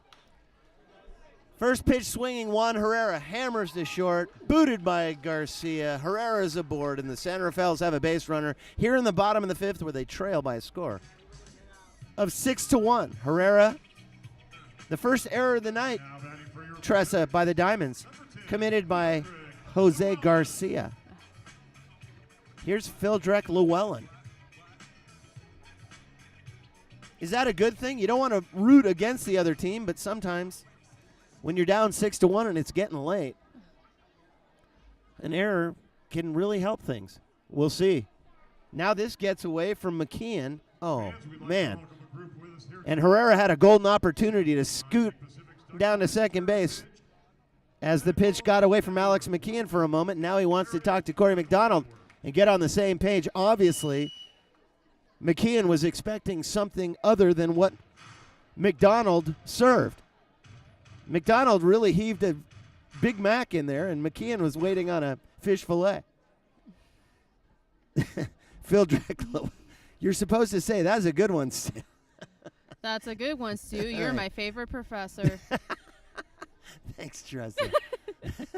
All right. Llewellyn stands in Serious business. and takes 2-0. We're having a great time. 6-1, it doesn't matter. It's still super fun out here at the ballpark. Absolutely. If you love baseball, where would you rather be than at a San Rafael Pacifics game? I guess watching it on TV. The AT&T Foul. Park of Marin County. There you go. Foul ball. Llewellyn with a good hack is up 2-1. It's not reflected on the scoreboard yet. The scoreboard has it 2-0. But I'm certain that it's 2-1 because that foul ball definitely was not in play. Rizzatello is on deck. Llewellyn, high fly ball, shallow. It doesn't even get out of the infield. Well, it seemed very high for a moment. But Vinny Galletti at first base is able to track it down easily. So Herrera has to stay at first. Llewellyn with a fly ball to 3. It was a little higher than a pop-up, but it wasn't towering by any means. Here's Michael Rizzatello. One away here, bottom 5. If I were a betting man, I'd say we'd go bottom 9 tonight. Well, if I'm a betting woman, I bet we score a run on that leadoff base hit. I But that's just wishful thinking. I like the way you think. When the leadoff batter in professional baseball gets on base, 34% of the time he comes around to score. Isn't that interesting? Rizzatello takes up and in 2-0. Actually, the stat refers to, the 34% refers to a leadoff batter who is put on base In Major League Baseball? based on balls. Oh. Now, in this case, Juan Herrera reached on the error by the shortstop Jose Garcia. So does the stat change? Oh. But you, being a betting woman, have put it out there for the whole world to hear that you think Juan Herrera is going to score here. And I like the way you're thinking. Rizzatello, with the Herculean hack, goes 2-2. Cameron Monger's on deck. Herrera, dancing around at first base, is yet to take a secondary lead that would suggest he's serious about stealing. One away, bottom 5. McDonald leans back, curveball, up the middle. Garcia's got it for 1. On the back end, in time. Sorry, folks. Rizzatello hits into the 6-4-3 double play.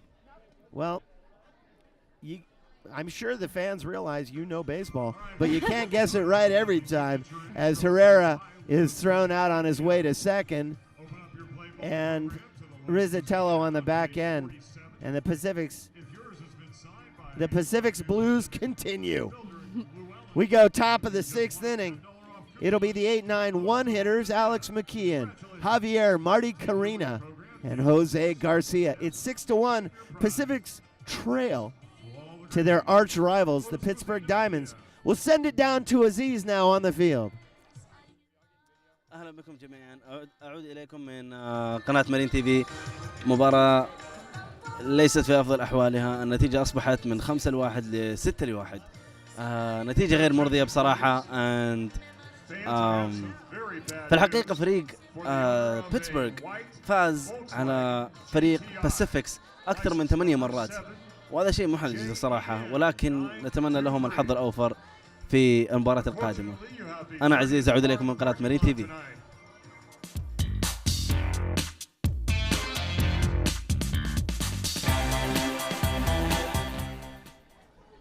All right, welcome back, everybody. 6-1, San Rafael trailing here.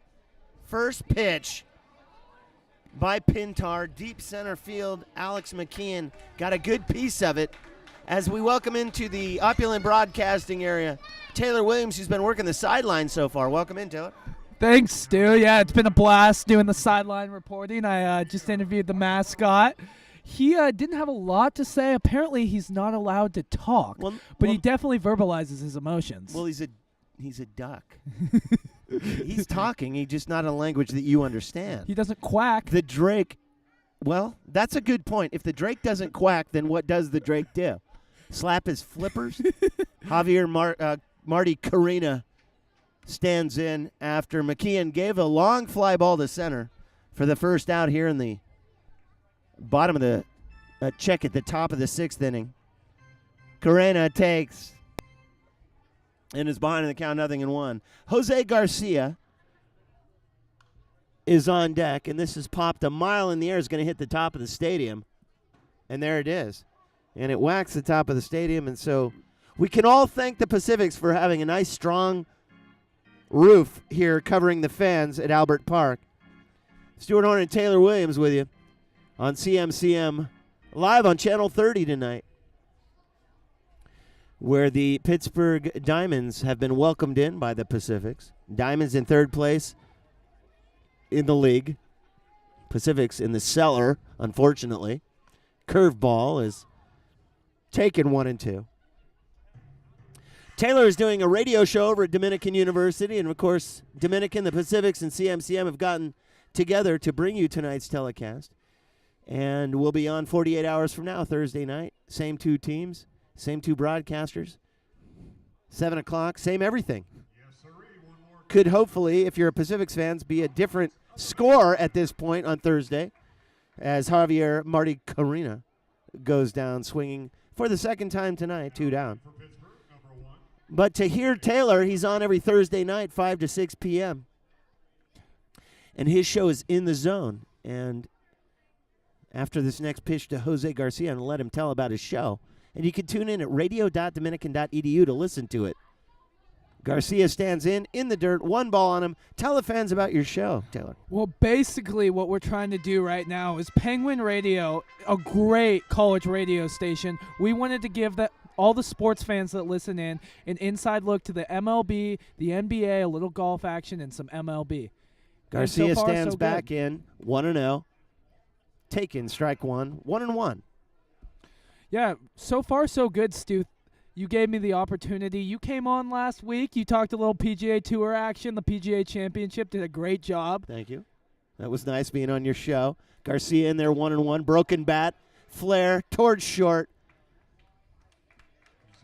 Juan Herrera picks it up easily. A quick line drive over to 6.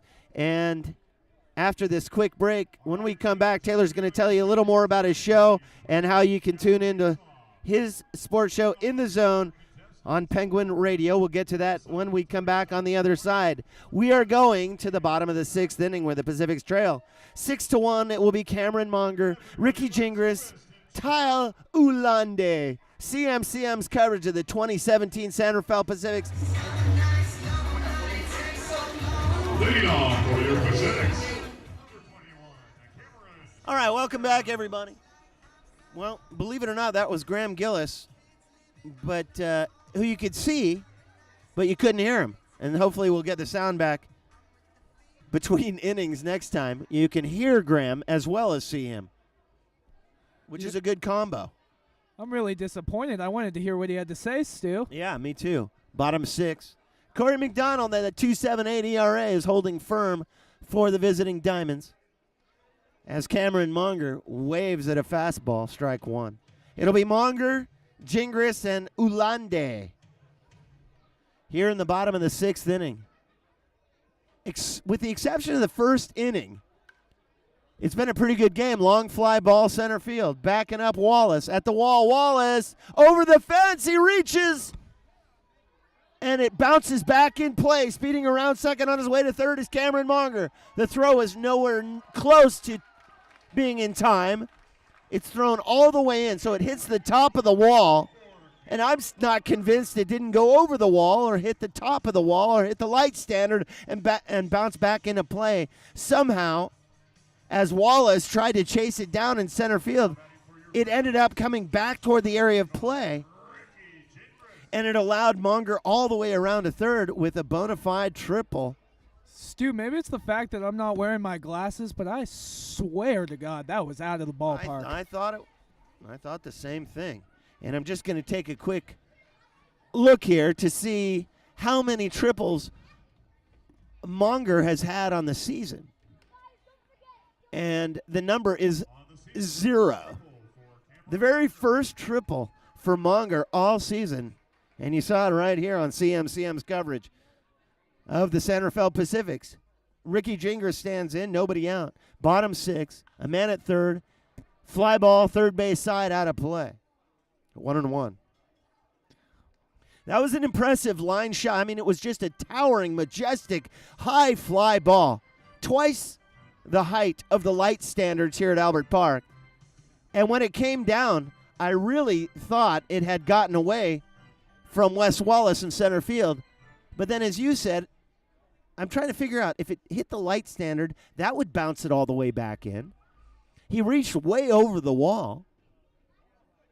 It hit something. This is fouled out on Anderson Drive, 1-2. Well, Wallace looked confused. I mean, he had no idea where that ball was going. It must have hit the light stand, Stu. It had to hit something, and I can't wait to see it back on the tape that the CMCM guys got to see if it hit the light standard or if it hit the top of the wall or maybe it hit off the bottom of the wall or something because we're so far away. Chop toward third, backing up Batista in time, 1 away. The worst part of that play is it was not hit sharply enough for Monger to come home. So he stays stranded at third base. Gingras has gone 5-3, and here's Kyle Ulande. Ulande is 1 for 2 on the night. A single back in the second inning, stranded at second base, and then struck out swinging in the fourth. His third AB, Ulande, with Goldstein on deck. 1 down. Monger, the runner at third base, and an off-speed breaking ball And that was the beauty, strike one. Just absolutely a spectacular change-up curveball. Oh, funky. Ulande takes across the knees, 1-1. It's funny how a pitcher will throw in something as majestic as that off-speed breaker and then back it up with a terrible pitch. Ulande. Yeah, Stu, pitching's a fickle art form. You can 1 second throw in the most beautiful curveball, like you said, and then lose your command altogether. 2-1. Ulande stands in. That unorthodox setup. And he hammers one over to first. Scooped up by Galletti, 2 away. And again, Monger stranded after opening up with a triple. 2 consecutive balls in play, and Monger cannot be helped home. Here is Zach Goldstein.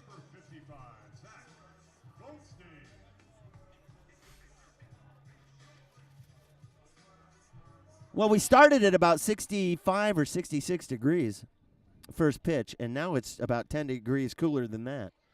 Not much breeze tonight. Broken bat, flare up the middle. That'll get it done as Goldstein delivers another RBI, his second of the night. And now it's 6-2 as Monger comes in on the play. And it's nice to not waste a leadoff triple. Goldstein at first base. And here's Miles Williams. It seems to be the Pacific's biggest issue, at least the games I've covered this far this season, that they leave a lot of runners on base, stranded on base. But to have him get that RBI single right there was great to see. Fastball. It allows Goldstein to steal down to second base. And that was just a brilliant jump by the Pacific's third baseman. Williams takes for a ball with Demetrius Moore on deck. Moore's the guy you saw messing with G2 in between innings. And a fastball is swung on and missed. And McDonald reared back Taylor, and that hit 92 on the gun. Yeah, he can throw some heat, Stu. 1-1 to Williams, the right fielder. Williams 1 for 2 on the night with a strikeout and a single back in the fourth. 92's big league speed. Across the ankles, taken 2-1.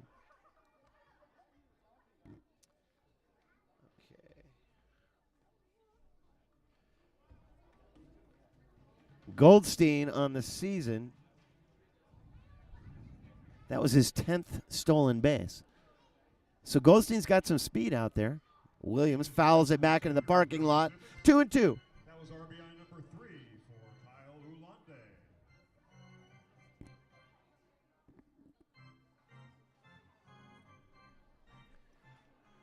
But the weather now, without the breeze, it's actually perfect. It's just a beautiful night in downtown Santa Fe. Changeup is taken. Williams had him locked up, but it was low, 3-2. One of those pitches, Taylor, that oftentimes, and McDonald has done it a couple times tonight, where the pitch is so nasty that the batter gets totally locked up, and it's just by the luck of the draw whether or not it falls in the strike zone. Here's a full count. Another broken bat, 3-1 inning. Flared towards short. Tough play, Garcia in time. Oh, that's a strong arm on the shortstop for the Diamonds. 1 run on 2 hits. Miles Williams goes down. A broken bat hack over to short. Down 6-3. Leaving Demetrius Moore on deck. Well, that's 6 complete, everybody. We go top 7. It'll be Ordemar Valdez, BJ Gwynn, and J.Q. Calderon. We'll send it to the field now for Aziz and more of the 2017 coverage on CMCM of the San Rafael Pacifics. Here's Aziz. اهلا جميعا، انا عزيز اعود اليكم من قناه مارين تي في. هناك نقطه للتغيير نوعا ما، ولكن النتيجه نوعا ما النتيجه نوعا ما مرضيه. تغيرت النتيجه من 6-1 لاصبحت 6-2، وعدد الضربات 5 للبيتسبرغ و6 للباسيفيكس. هناك جو قابل للتغيير ولكن أتمنى أفضل الحظ لهم. أنا عزيز أعود إليكم من قناة مارين تي في.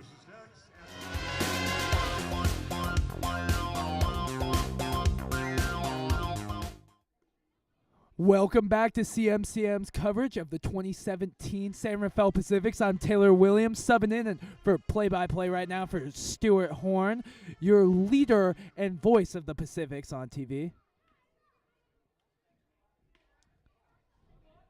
Stuart is joining us back right now. Stu, we missed you on the broadcast for that minute. Oh, I just had to talk to a couple fans about something very important stuff. But 1 and 2, and Valdez is standing in. It's still 6-1 on a beautiful night where baseball is a beautiful thing. Valdez here in the 7th. And I've got the ring up here. So we're good there. Valdez on the night is, let's see, he's been on base twice. A bunt single in the 1st and a bomb in the 5th. And he hammered that thing over the right field wall, and now the count's full. But Valdez got a big piece of it back in the 5th, and it went flying about 10 miles over Miles Williams' head in right field, deep right field. Maybe more than 10 miles. He's got some power, Stu. He's got a lot of power with Gwynn on deck. It's nice to have that kind of power in the 2-hole. Fly ball opposite field, foul down the left field line, and out of play out on the Anderson drive. You're seeing that more and more, especially in Major League Baseball. They're putting power hitters in the 2 and the 3-hole position, lower down in the lineup, so because a lot of these guys have high on-base percentages. They get on base, and the guys that hit for more average can drive them in. Well, Valdez is batting .290 on the season. 21 RBIs, just 3 bombs. One of them came tonight. Here's the 3-2, chop foul into the Pacific's dugout area where the fans, with the seats that are closest to the field, somebody got a souvenir. That's cool. That So hit you him can right in keep the the hand. ball. Yeah, he did. He made a good play. You keep the ball, or you can turn it in for a hot dog or something in Jane's First Base Cafe. I'm not sure what you get for a foul ball, but I know you get something over in the cafe.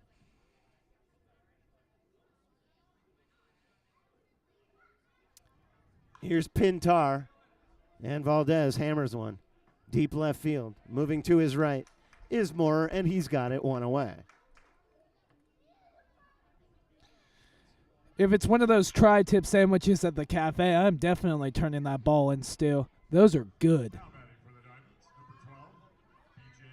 Well, it's a good place to come if you like a selection of fine beers and wines over at the Chronic Cellar, Chronic Wine. The Chronic Cellar here, and, of course, Jane's First Base Cafe. One of the things the Pacifics since day one have made a big deal out of is the food at the ballpark, because baseball and eats seem to go together. First pitch to Gwynn is popped. Left field side going out is Juan Herrera from short. And very quickly, 2 down, a pop-up for Gwynn to 6. And here's Jake Koo called to run. Jake Pintar with that 4.33 ERA still out on the mound. And as you can see from that angle, his pants of his uniform do not match the top. The pants are much darker than the top. Everybody else on the Pacific's team, the pants match the shirt. But Pintar, they don't match. And this is a line drive to center field, and it falls right in front of Monger for a base hit. He's just trying to be different, Stu. You know what I call Jake? I call him Jake from State Farm Pintar. He is tall, lanky, but he has gas when he wants What's to throw the it. connection to State Farm, other than the fact that they use a guy named Jake in their ads? Well, his name is Jake, Stu. But anything other than that? No. Or it's just Jake? Okay. Any guy named Jake that's somewhat successful is Jake from State Farm. Okay. That's all it takes. Here in our world, Galletti, a line drive to the gap in right center. And it is tracked down by Monger. Mercifully, Galletti is out with a line drive. I'm going to call it a line drive, but really it nearly had home run distance, but it was tracked down by Monger. Very good work. And Taylor's coming up with some other connection to State Farm. We'll have that for you in the bottom of the inning. Or maybe we won't. Demetrius Moore is going to lead things off for San Rafael, followed by Juan Herrera and Phildrek Llewellyn. It's a 6-1 ball game, and we're going to send it now down to our colleague Tressa Furry on the field. Take it away, Tressa. Not from. Well, wait, am I ready to go? Well, we're approaching. We're approaching the bottom of the 7th, and the Diamonds haven't threatened very much except for a single with 2 outs left. But time's passing by, and hopefully the San Rafael Pacific's offense isn't just going to pass by. They need 4 more runs to tie and 5 more to win. We've got 2.5 more innings left, so let's see what they can do. Back to you, Stu.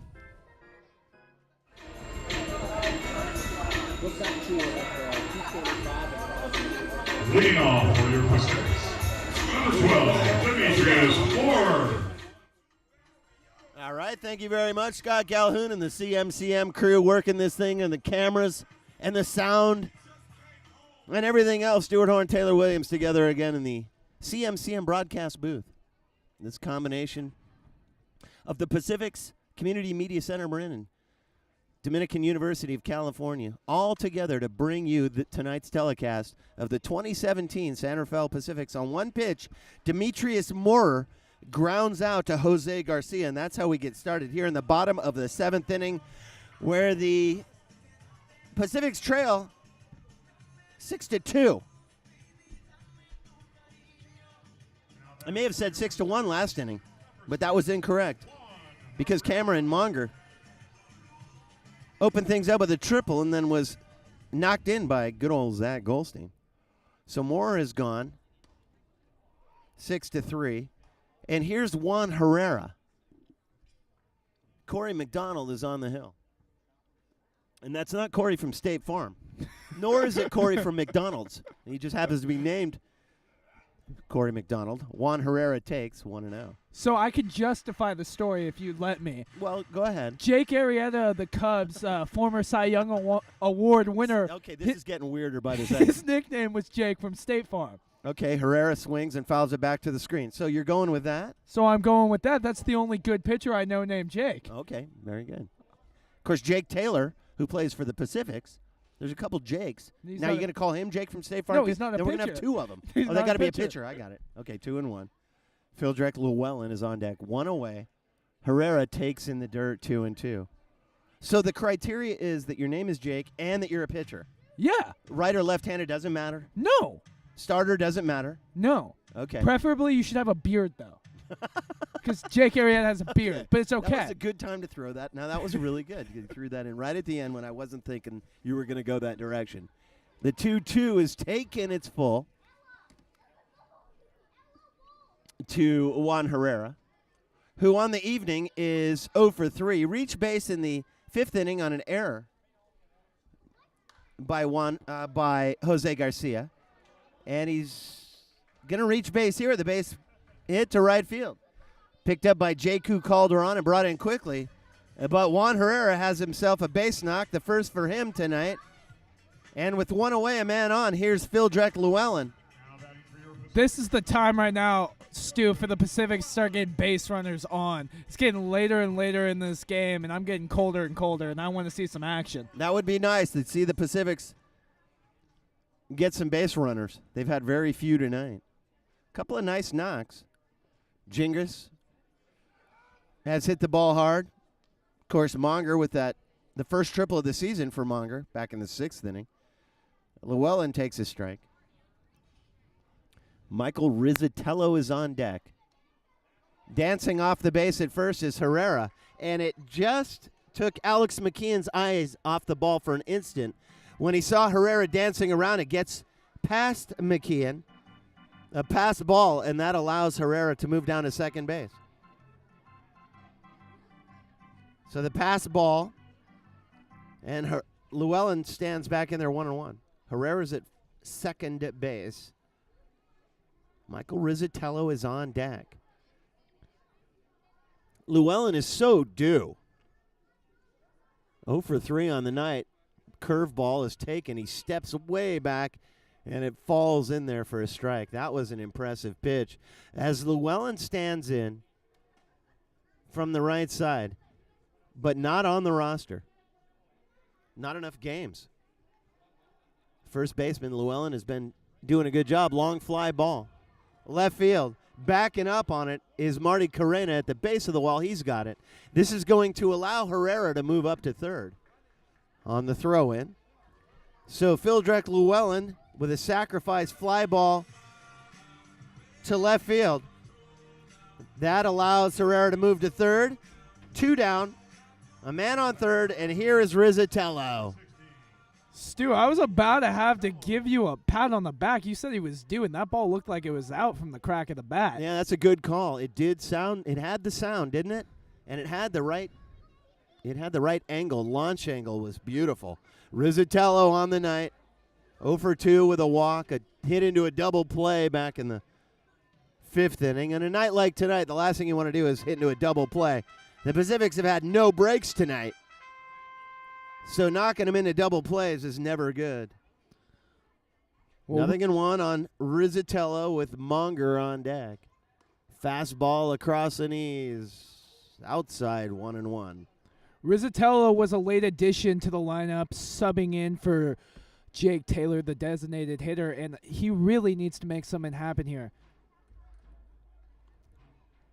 This is heaved in the dirt. McDonald with that 2.78 ERA. Every time I see a ball like that late in the game from a starting pitcher that's thrown 55.5 feet, it's that far short of the plate.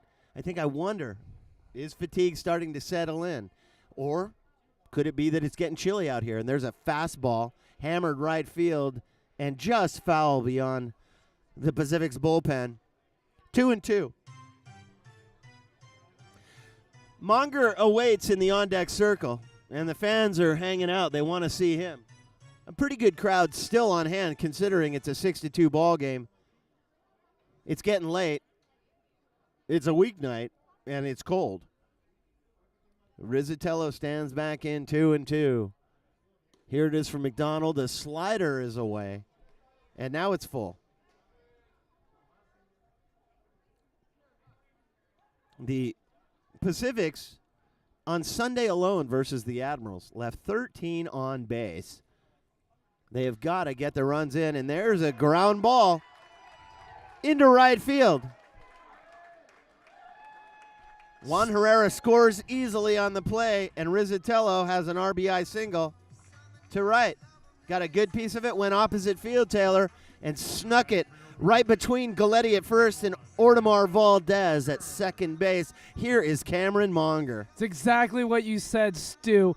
They have just not been able to get their runs in clutch times, and right there they did. You must be a psychic. No question about it, Cameron Monger. Talks about, I'm going to tell you a funny story along those lines in just a moment. Monger stands in with a triple last time up and a run scored. 32nd RBI for Rizzatello. And Monger takes strike one. But in 2014, I was on the air on the radio side with good old Vinny Longo. And the second baseman for the San Rafaels is a guy named Chase Fontaine, a fan favorite. He was with the Pacifics in their championship seasons of 2012 and 14. And he was having a down year, and he had been over his last 29. And I said, this is it. I guarantee it. And sure enough, base knock for Fontaine. And Vinny said, that's it. You're the guy. So then later in the game, I was feeling cocky, and I made another prediction that did not work out. It wasn't even close, as Monger takes 1-1. And so for about an hour, I felt like I had ESP. I was the king, right? Because I called Fontaine's base hit. Sometimes you just got to take the W and retire still. I should have retired right then. I was no soothsayer. I just got lucky, clearly. Monger's back in there as McDonald stands tall.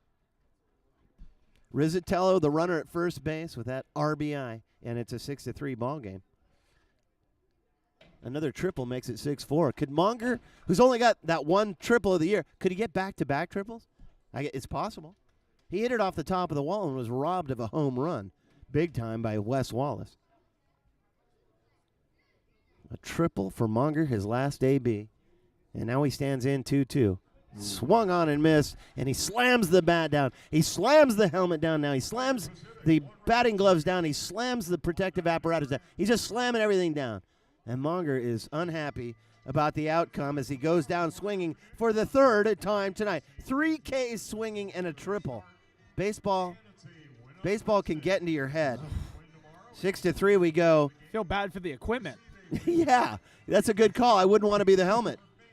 We go top 8. Wes Wallace, Gerald Batista, Alex McKeon for the Diamonds. Pacifics need to get back out on the field. Back to the plate, I should say. They're going back out on the field. And now we'll send it down to Aziz on the sideline. Take it away. اهلا انا عزيز اعود اليكم من قناه مارين تي في. شوط جميل، شوط رائع اكثر من رائع. ممكن هذا الشوط كان يكون نقطه التحول في هذه المباراه. النتيجه اصبحت 6-3 وما زلنا في الشوط السابع. ما زال لدينا شوطان ولا نعلم ما الذي كان يحصل في هذه الشوطان. نتمنى اوفر الحظ فريق الباسيفيكس. انا عزيز اعود اليكم من قناه مارين تي في. Leading off for Pittsburgh, number 13, Wes Wallace.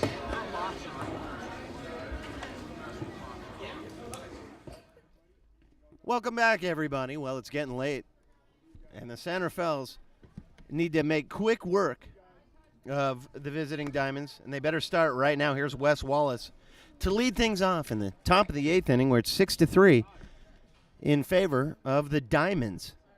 A sparkling first inning for the Diamonds, and Wes Wallace skies one right behind home plate. Gingras is able to track it down. He runs out onto the field of play, and as most high foul balls will do, Taylor, the spin on the ball as it falls back falls away from the mound. So Gingras comes out, puts his back to the field, and wisely able to track the ball down, knowing that a pop-up straight up will always spin back toward the plate. That is a veteran move. And on one pitch, Wes Wallace is gone. Pintar stands tall, and he's facing Gerald Bautista now. 1 strike taken with 1 away, 0-1. It's a hard thing to do, too, because you can't practice that spinning motion of the ball when someone throws it in the air. So basically, as a catcher, you just have to have years and years of experience to catch those kind of balls. Bautista takes in the dirt. You're absolutely right, 1-1. You're absolutely right, because you can practice the high with somebody throwing it up to you all day long. But without that spin, it changes everything. And imagine if there was a little wind on the infield. 1-1, long fly ball, deep center field, backing up Monger. At the wall, Monger, 370, he reaches up. It's off the wall. Monger is unable to handle it as it hit off the top of the fence and actually blew back into the area of play and limited Batista to a dramatic double. But that was struck well, and very few balls, we talked about this earlier in the game, very few balls at Albert Park have ever cleared that 370, 25-foot high fence out there in deep center field. Monger is down on a knee out there in center field. I think he slammed up against the wall pretty hard.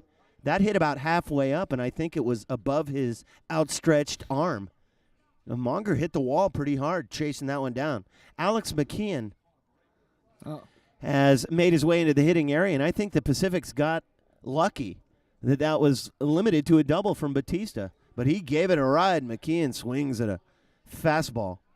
You know, that is the Pacific's version of the Green Monster right there. That wall is high. That's a good call. That is like the Green Monster, because just in center field and just about a 40-foot section, maybe a 45, 50-foot section, is 25 feet high. Everywhere else is about 6.5 feet high. This is foul tipped into the glove of Gingras, and quickly McKeon is behind in the count, 0-2.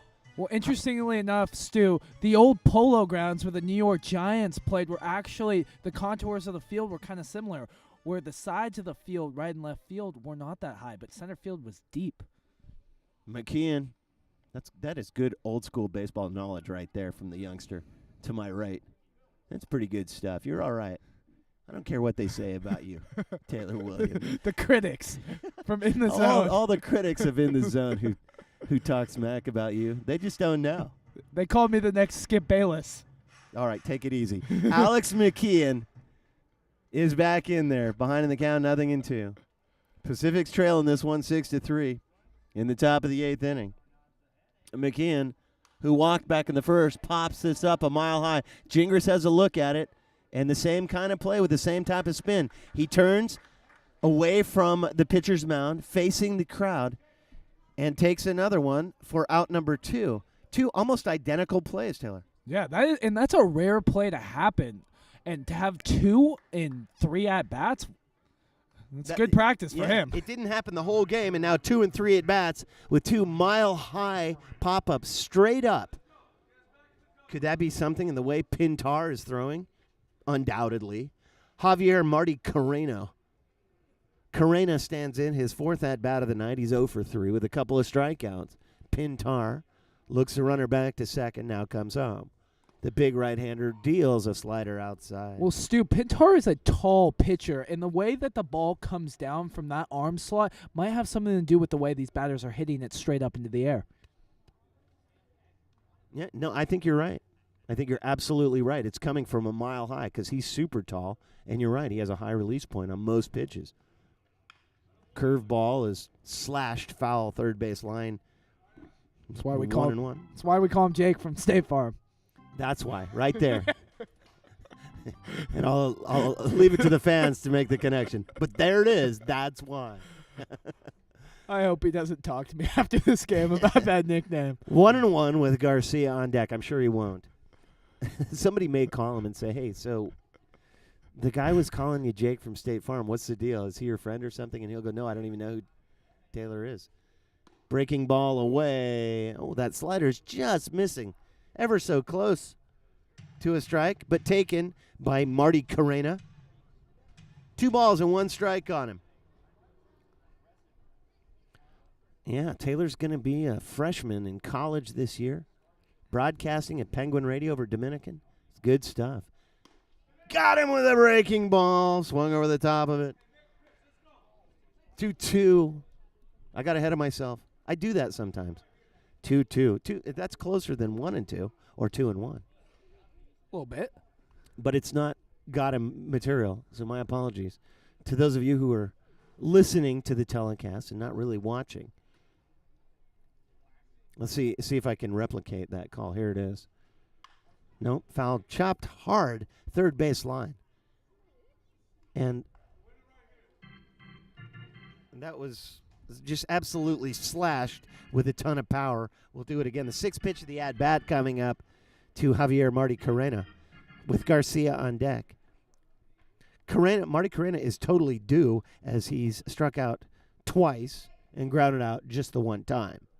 So the 2-2, we do it again. The entire stadium has gone silent. The 100 or so fans that are left. Curveball is outside. 3-2. So he's got the fastball, Pintar. He's got a nice little slider working. He has a changeup that he's only used a couple of times. And then he has that big squirrely curveball that breaks away from the right-handed any batter. And now the count is full. And the Pacifics cannot afford to give up another run if they want to stay in this thing. Slider is popped foul, third base line and out of play. That's out on Anderson Drive. And if you're driving down Anderson Drive right now, we apologize. You just got a broken windshield because that hit right in the middle of the street, and it came down from a mile high. It was reaching terminal velocity by the time it hit the road. Can you imagine if you're driving down Anderson Drive? And after all these years, I can't tell you how many times I've seen cars get hit. And it's dangerous when you're driving around the ballpark. So it's very unlikely you would be hit, but it does happen. Where I've seen it most is beyond the right field wall because there's a parking lot out there, and guys park, and the windshields go. Here's the 3-2 as we do it again. Fouled back to the screen. 10 pitches now to Javier Marty Carreno. You were saying, sir. My question would be, is there insurance from the Pacifics on if you get your car hit? The city provides some sort of insurance. Exactly how much or what the terms of the agreement are, I do not know. There's some assumed responsibility, but I really don't know. I remember year one, before the Pacifics ever even played a game, there were cars getting smashed over the right field wall, and they had to limit. Oh, and they had to limit the parking. Well, there's a fastball, and Javier Marty Carreno started walking down to first base. and he was rung up. So he strikes out 3 times on the night, this time looking, and a nice job by Pintar to get out of it and keep the runner at second in Batista. Whew. Batista almost flew one out of here over the center field wall and gets stranded at second base. Ricky Gingras, Kyle Ulande, and Zach Goldstein for the San Rafaels in the bottom of the 8th inning. The score remains 6-3, and we'll send it down now to Graham Gillis down on the field. Take it away, Graham. Oh, thanks, Stu. And in the bottom of the 7th inning, the Pacific scored 1 run on 1 hit, and in the top of the 8th, Pittsburgh Diamonds picked up 1 hit and did not score a run. Thank you. Ricky Gingras is going to lead things off for the San Rafael Pacifics here in the bottom of the 8th inning, where the score remains 6-3. And he stands in and takes outside for a ball.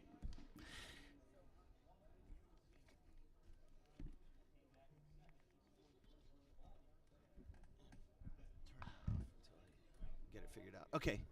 Oh, a base knock up the middle for Gingras. And that's how the Pacifics get going in the bottom of the 8th inning. Gingras on the night is now 2 for 4 with a run scored and continues his clutch play. The veteran Gingras stands at first base here in the bottom of the 8th. 6-3, and the Pacifics with a couple base runners. Well, that'd be a nice thing, Taylor.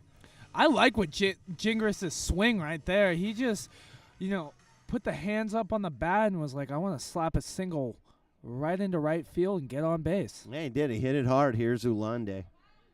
Ulande, 1 for 3 on the night.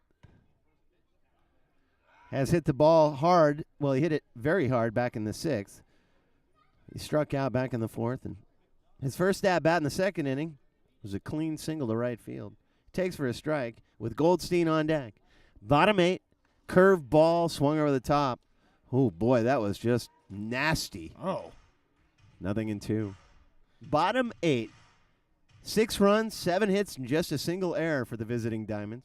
One of the purest things in sports is just a curveball, like a beautiful breaking curveball. There's a slider just away. I don't know where it missed, 1 and 2. Yeah, I would agree with that. When you come into the stadium here at Albert Park, there's a quote. I think it's from Lefty Gomez. In just over the area where you come in to buy your ticket and enter the stadium, that says one of the purest things in baseball is the hit and run.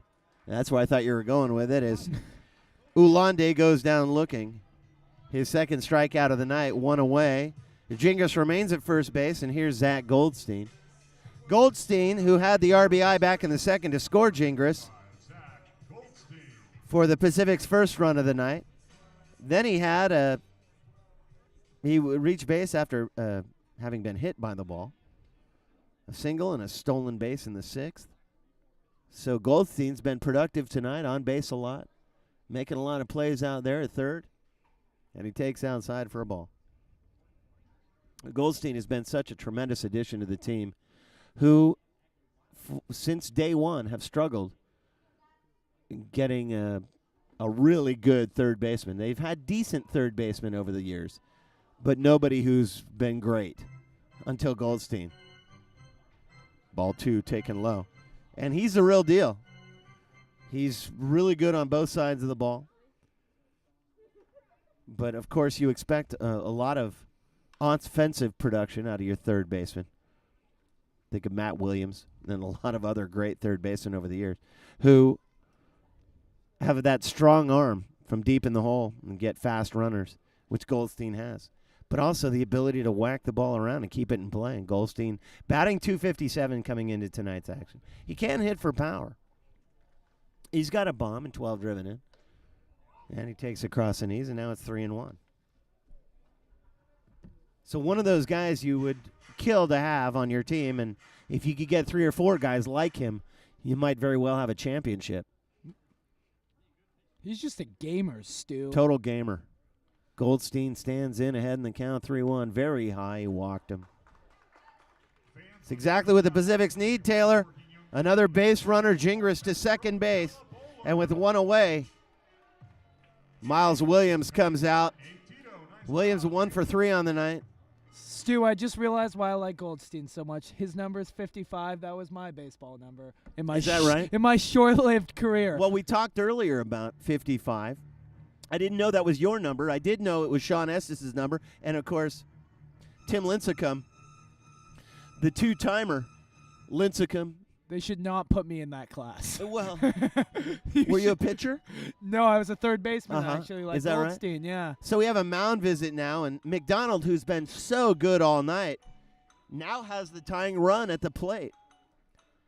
And the Diamonds want to talk about this because the Pacifics, frankly, they started, it was just a horrific first inning with the grand slam by Galletti and subsequent extra run, the insurance run, if you want to call it that, in the first inning. I hesitate to call a first inning extra insurance, but it's really what it was.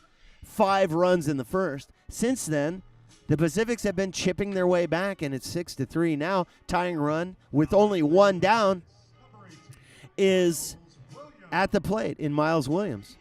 And that's exactly what the Santa Fells need. 1 for 3 on the night, Williams, with more on deck. Anything in play is likely to score Gingras out there at second base. Williams holds the bat very high. Fastball out onto Anderson, drive, strike 1. Just got under it a little bit. One thing about Williams is he wears the stirrup socks all the way to the knee, the hose high, we call them, but he also goes old school with the stripes on him, too. That's like double old school. It's rare in these days, man. It certainly is. Everyone Most guys likes wear them low. The baggy pants, that's the new style. Well, at least kind of Barry Bonds made that very famous by pulling it down all the way to the tops of the shoes. So I don't know what's new, because that was, gosh, Bonds made that popular in the mid-'90s, right? But relatively speaking, this is like the way Johnny Bench used to look. The big red machine of Cincinnati. As Williams takes a fastball that bounced off the knee of McKeon. Nothing like being a professional catcher for if you like bruises. I guarantee Williams was not alive to watch Johnny Bench play. No, absolutely not. But all you got to do is look at Hall of Fame style pictures, and Bench wore him just like that. Same look. Man, a swing and a miss at a blazing fastball. And McDonald can reach back and really bring it. And Williams goes down swinging. And now there are 2 away. And Demetrius Moore, batting in the 9 hole, is 0 for tonight. He walked in the 3rd. But without a ton of production tonight, or how about with any production tonight. But Moore could do the job right here. And if there was ever a time the Pacifics could use it, it would be right now. He has not hit a home run this year, but he has driven in 19 coming into tonight's action. So, Stu, what you're saying is he's due. One could say that as a professional, he is due for his first home run of the season, which would tie the game. And you can only hope. Juan Herrera's on deck, 2 down, 2 on. McDonald deals a fastball is back to the screen, and Moore was right on it. And if he'd have found the meat of the bat, that might have been his first bomb, because that was a good swing on a very fast pitch. And McDonald can bring it in a huge way. McDonald has been going strong all night and has that very stingy 2.78 ERA. So Moore is now behind the count, 0-2. In the bottom of the 8th inning, and the Pacifics are right up against it.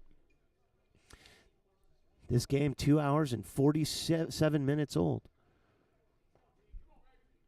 Moore stands in. The stadium falls silent, up and in. 1-2.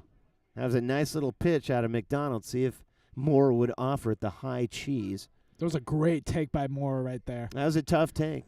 There are plenty of players around this league who cannot lay off the high, hard one. I think back to the gentle Cuban, the star of the Pacifics, Michael Hoba, one of the greats in Pacific history. 2012 Player of the Year. 2012, he had a 37-game hitting streak. Mike Alhoba. But I said it a million times, and I was a buddy of his, and I only had the greatest of admiration for the guy, but he never saw a high fastball he didn't love. And he went after a lot of them over the years. But I'll tell you what, he hit a lot of them out of here, too. The Gentle Cuban? Was that his nickname? That's what I called him. Taken by Moore. I'm getting flashbacks. Strike 3 called. He was a great guy, but he came to America. He floated over, believe it or not. Took him a couple tries, and he ended up here in San Rafael, and the fans loved him. And he was an assassin with a bat in his hand on a baseball field. But otherwise, the most gentle guy you ever met, a beautiful guy. I'm reminded what was the first baseman's name in Major League? Michael Hoba? No. No, that wasn't him. We'll send it down to the field now for Aziz with our synopsis. Take it away. اهلا جميعا، نعود اليكم من قناه مارين تي في. الشوط لا يزال كما هو 6-3.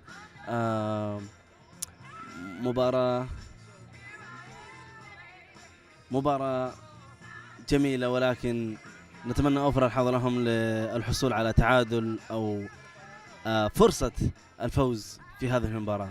أتمنى لهم التوفيق. أنا عزيز عليكم من قناة مارين تي في.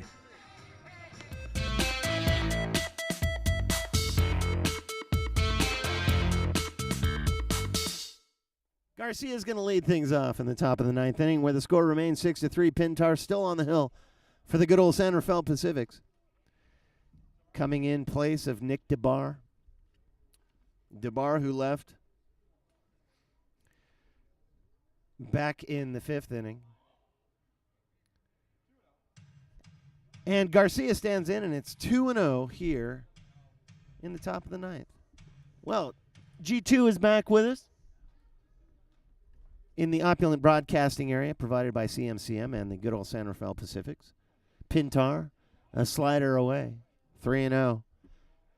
And I believe Garcia is going to leave the bat on the shoulder for this next pitch. He reached base in the second inning and stranded at third. Otherwise, no production out of the leadoff batter, and still at 6-3. And he takes a breaking ball across the ankles. Starting to get somebody up in the pen there, noticing that four-pitch walk. Who is it? Pintar walks him on 4. And Ordemar Valdez will make his way out to the hitting area. Yeah. So you're going to want to figure that out before you say that.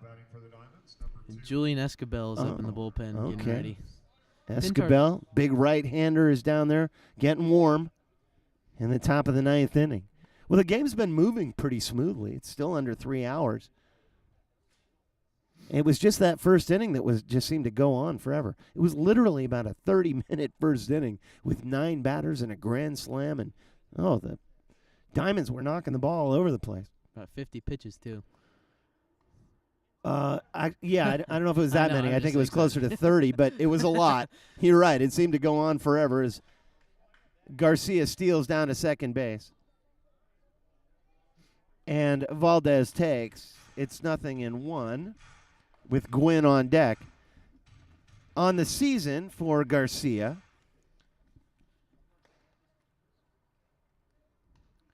that is his 24th stolen base. That's a lot of steals. He's only been caught 7 times. I think he's 25. He already has one tonight, doesn't he? Oh, you're absolutely right. That is 25. And furthermore, he's been caught stealing 3 times, 25 stolen bases. G2 catching me on all the stats.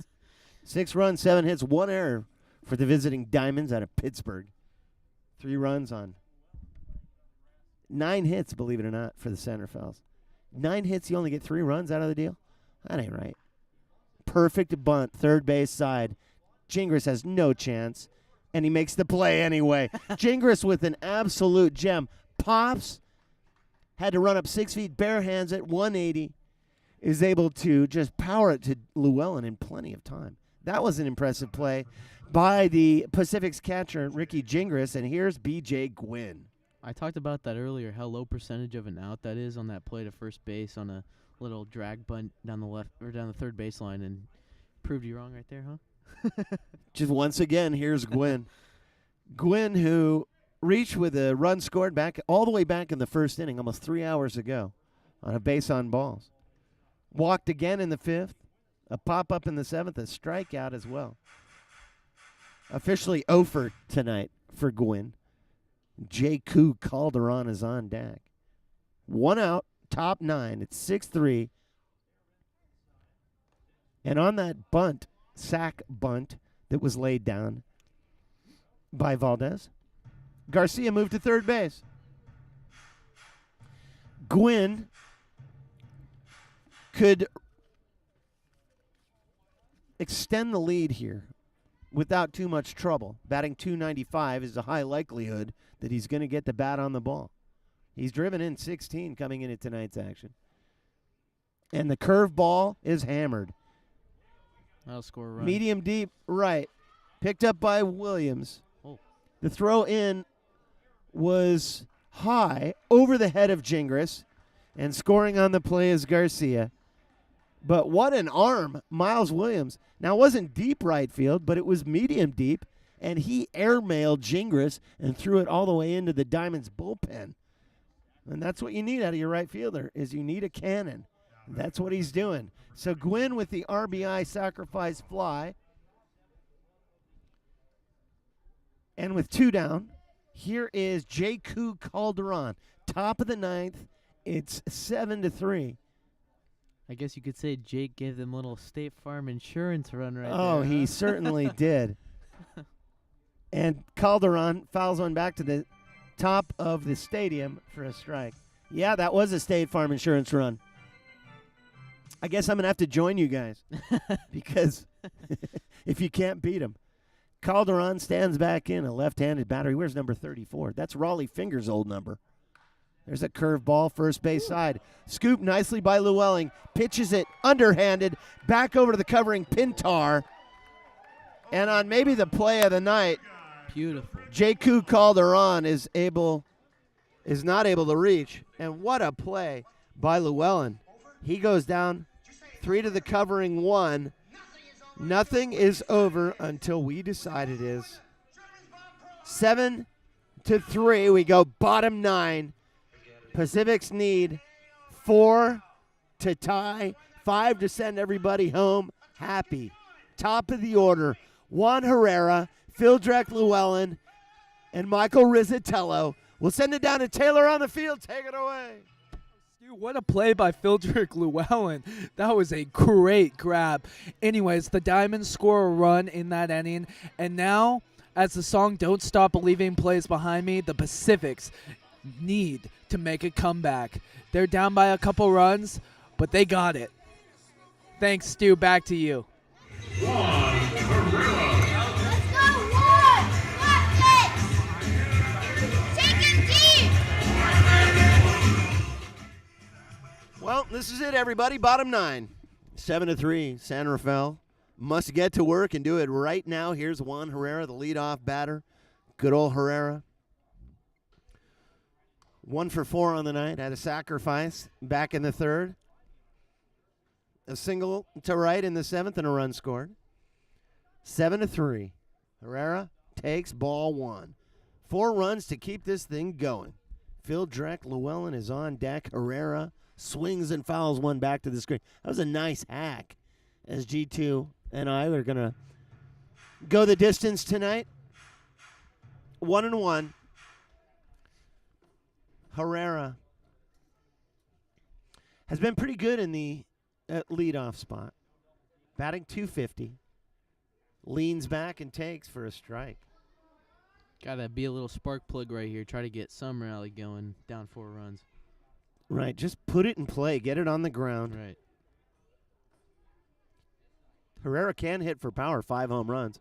There's a breaking ball and a high chopper to third. Scooped up by Batista, and it's muffed. Galletti can't hold on to it. The throw was up the line, and Galletti muffed it. And the Pacifics get the first break of the night. There haven't been a lot of breaks for Santa Fe tonight, but that was certainly one of them. Herrera's aboard. The tying run is in the hole. Still a ways away. As Phildrek Llewellyn is coming to hit. Then you got Rizzatello on deck and Monger in the hole. But still, keep hope alive is all the Pacifics can do right now. Llewellyn stands in, and he's 0 for tonight. 0 for 3, in fact, with a sacrifice back in the 7th, a swing and a miss. For strike 1, Rizzatello's on deck. Well, Llewellyn has a huge responsibility as his foul tipped into the glove of McKeon. 0-2. Well, it's not even a situation where just getting the runner over is important because you just can't give an out up in this situation. You're absolutely right. At this point, a sacrifice doesn't help a lot. A little sliders away. I mean, that a looked run like a good pitch, 1-2. I mean, a run certainly helps, but it's just giving up one out already, and you got to come back. Those 4 runs is just. Yeah, that's an uphill climb. You're right. So what he needs is a base knock, plain and simple. Just good old-fashioned small ball to get it done. Oh. Taking a breaking ball, and he struck him out looking. And that hurts, 1 away. It's Rizzatello on his way out there. And Llewellyn is not feeling happy right now. Well, it's an unproductive out. I mean, I talked about not moving the runner over, but you got to do something. Just put the ball in play like you said. You got to swing at it. And it would have been nice if he could have hit behind the runner. Just anything to Just anything, but advance the But rally. ideally going with something low and away. Oh, brother, up and in, and Rizzatello almost tasted it. He fell backward, but from our angle, that was right across the chin, and he was not out of the way in time. If that were a foot to the right, they would have had to call an ambulance. Right in the chops. Rizzatello stands in. Takes 2-0 now. With Herrera at first base, it's a 7-3 ball game. Santa Fe is right up against the wall here in the bottom of the 9th. Rizzatello stands in and takes 2-2. You know, after you have one, 2-1. You take a pitch up and in like that one that was nearly a beanball. It's got to be tough. I mean, you got to be a stud to stand back in there. Long fly ball deep left. No question about it. Marty Carreno looking up and gone. And Rizzatello hit one of the longer fly balls I've seen in 6 years here at Albert Park. And the Pacifics have picked up 2. What a way to pick up Llewellyn. Rizzatello goes deep. Home run number 5 for Rizzatello. No doubter, G2. Right off the bat, I didn't even have to watch it because you could just tell by the sound and the trajectory. And he hit it so hard. He got fully extended, and he got it right off the meat of the bat, and that was his stow. That'll totally advance the rally. That's 2 more runs knocked out of the way just instantly. But the thing about a home run during a rally is it can be a rally killer. That's right, because now nobody's nobody on base. Right. But here's Monger. Way to bring us down, G2. That's 7-5. That's right. Checks and balances. Monger stands in. Ball 1. I'm realistic. He did have that triple back in the 6th inning. I refuse to acknowledge what you just said. Nothing about this a rally killer. Well, especially when you got Monger coming up. 1-1.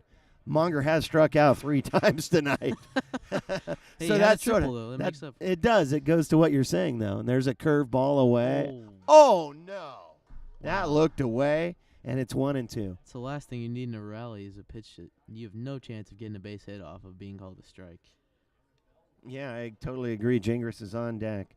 Monger, the center fielder, takes 2-2. Oh, it's closer than the last pitch, seems. That last one really looked outside to me. That is shoe tops, too. Home plate umpire Mark Bellin has kept it pretty consistent tonight. Monger takes strike 3, and 4 times tonight, Monger heads back. Only the only difference this time is strike 3 looking. And, you know, he's arguing a little bit with Mark Bellin, and I think he has a bit of a legitimate beef. He's really letting Bellin have it, though. because that's going to be the last at bat for Monger tonight without question, unless somehow the Pacifics can pick up 2 more. But with 2 away, it's a tall order. It ain't over till it's over. It's a long way from being over. But here's Gingras, who may very well be the last batter of the night. Monger was really unhappy with that call. Fastball, strike 1. Well, they call 3 strikeouts the golden sombrero, so that's another one on top of that. That's got to be kind of a mood kill.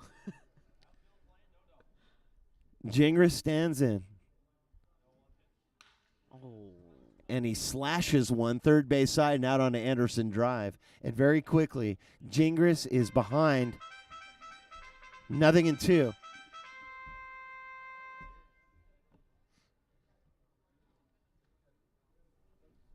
Just got to find any way to get on base here, any way possible, with 2 down.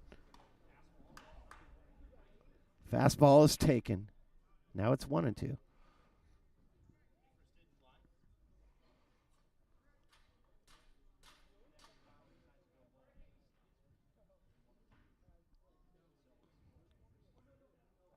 So the hat trick is 3 strikeouts. The golden sombrero is 4. Ah. Gingras takes 2 and 2 Little With- Google research with there. Ulande on deck. Well, the great Brian Sanchez and I used to argue about the different terminology for 3 strikeouts and 4 strikeouts. Of course, that was back in 2012 when Brian Sanchez and I called the Pacifics. Well, there it is, folks. Gingras with a check swing. And what a way to go as the San Rafaels lose this one. 7 runs on 7 hits, 1 error for the visiting Pittsburgh Diamonds.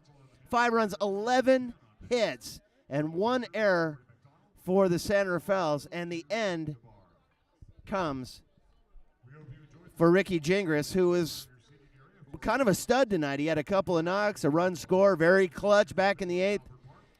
But the Pacifics just could not pull it off, even though they got the home run here in the 9th inning at Rizzatello to bring them within 2, but it was just too tall a hill to climb.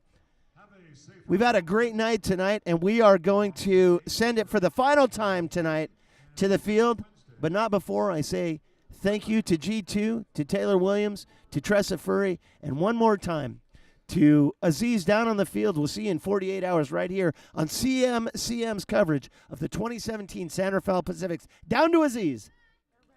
أهلا جميعا. نهاية المباراة كانت مباراة شيقة، جو حماسي، ولكن للأسف الحظ لم يكن بصالح فريق الباسيفيكس. حظ أوفر لهم، نتمنى لهم أجمل التوفيق في بقية المباريات. كان معكم عديز من قناة مارين تي في. شكرا.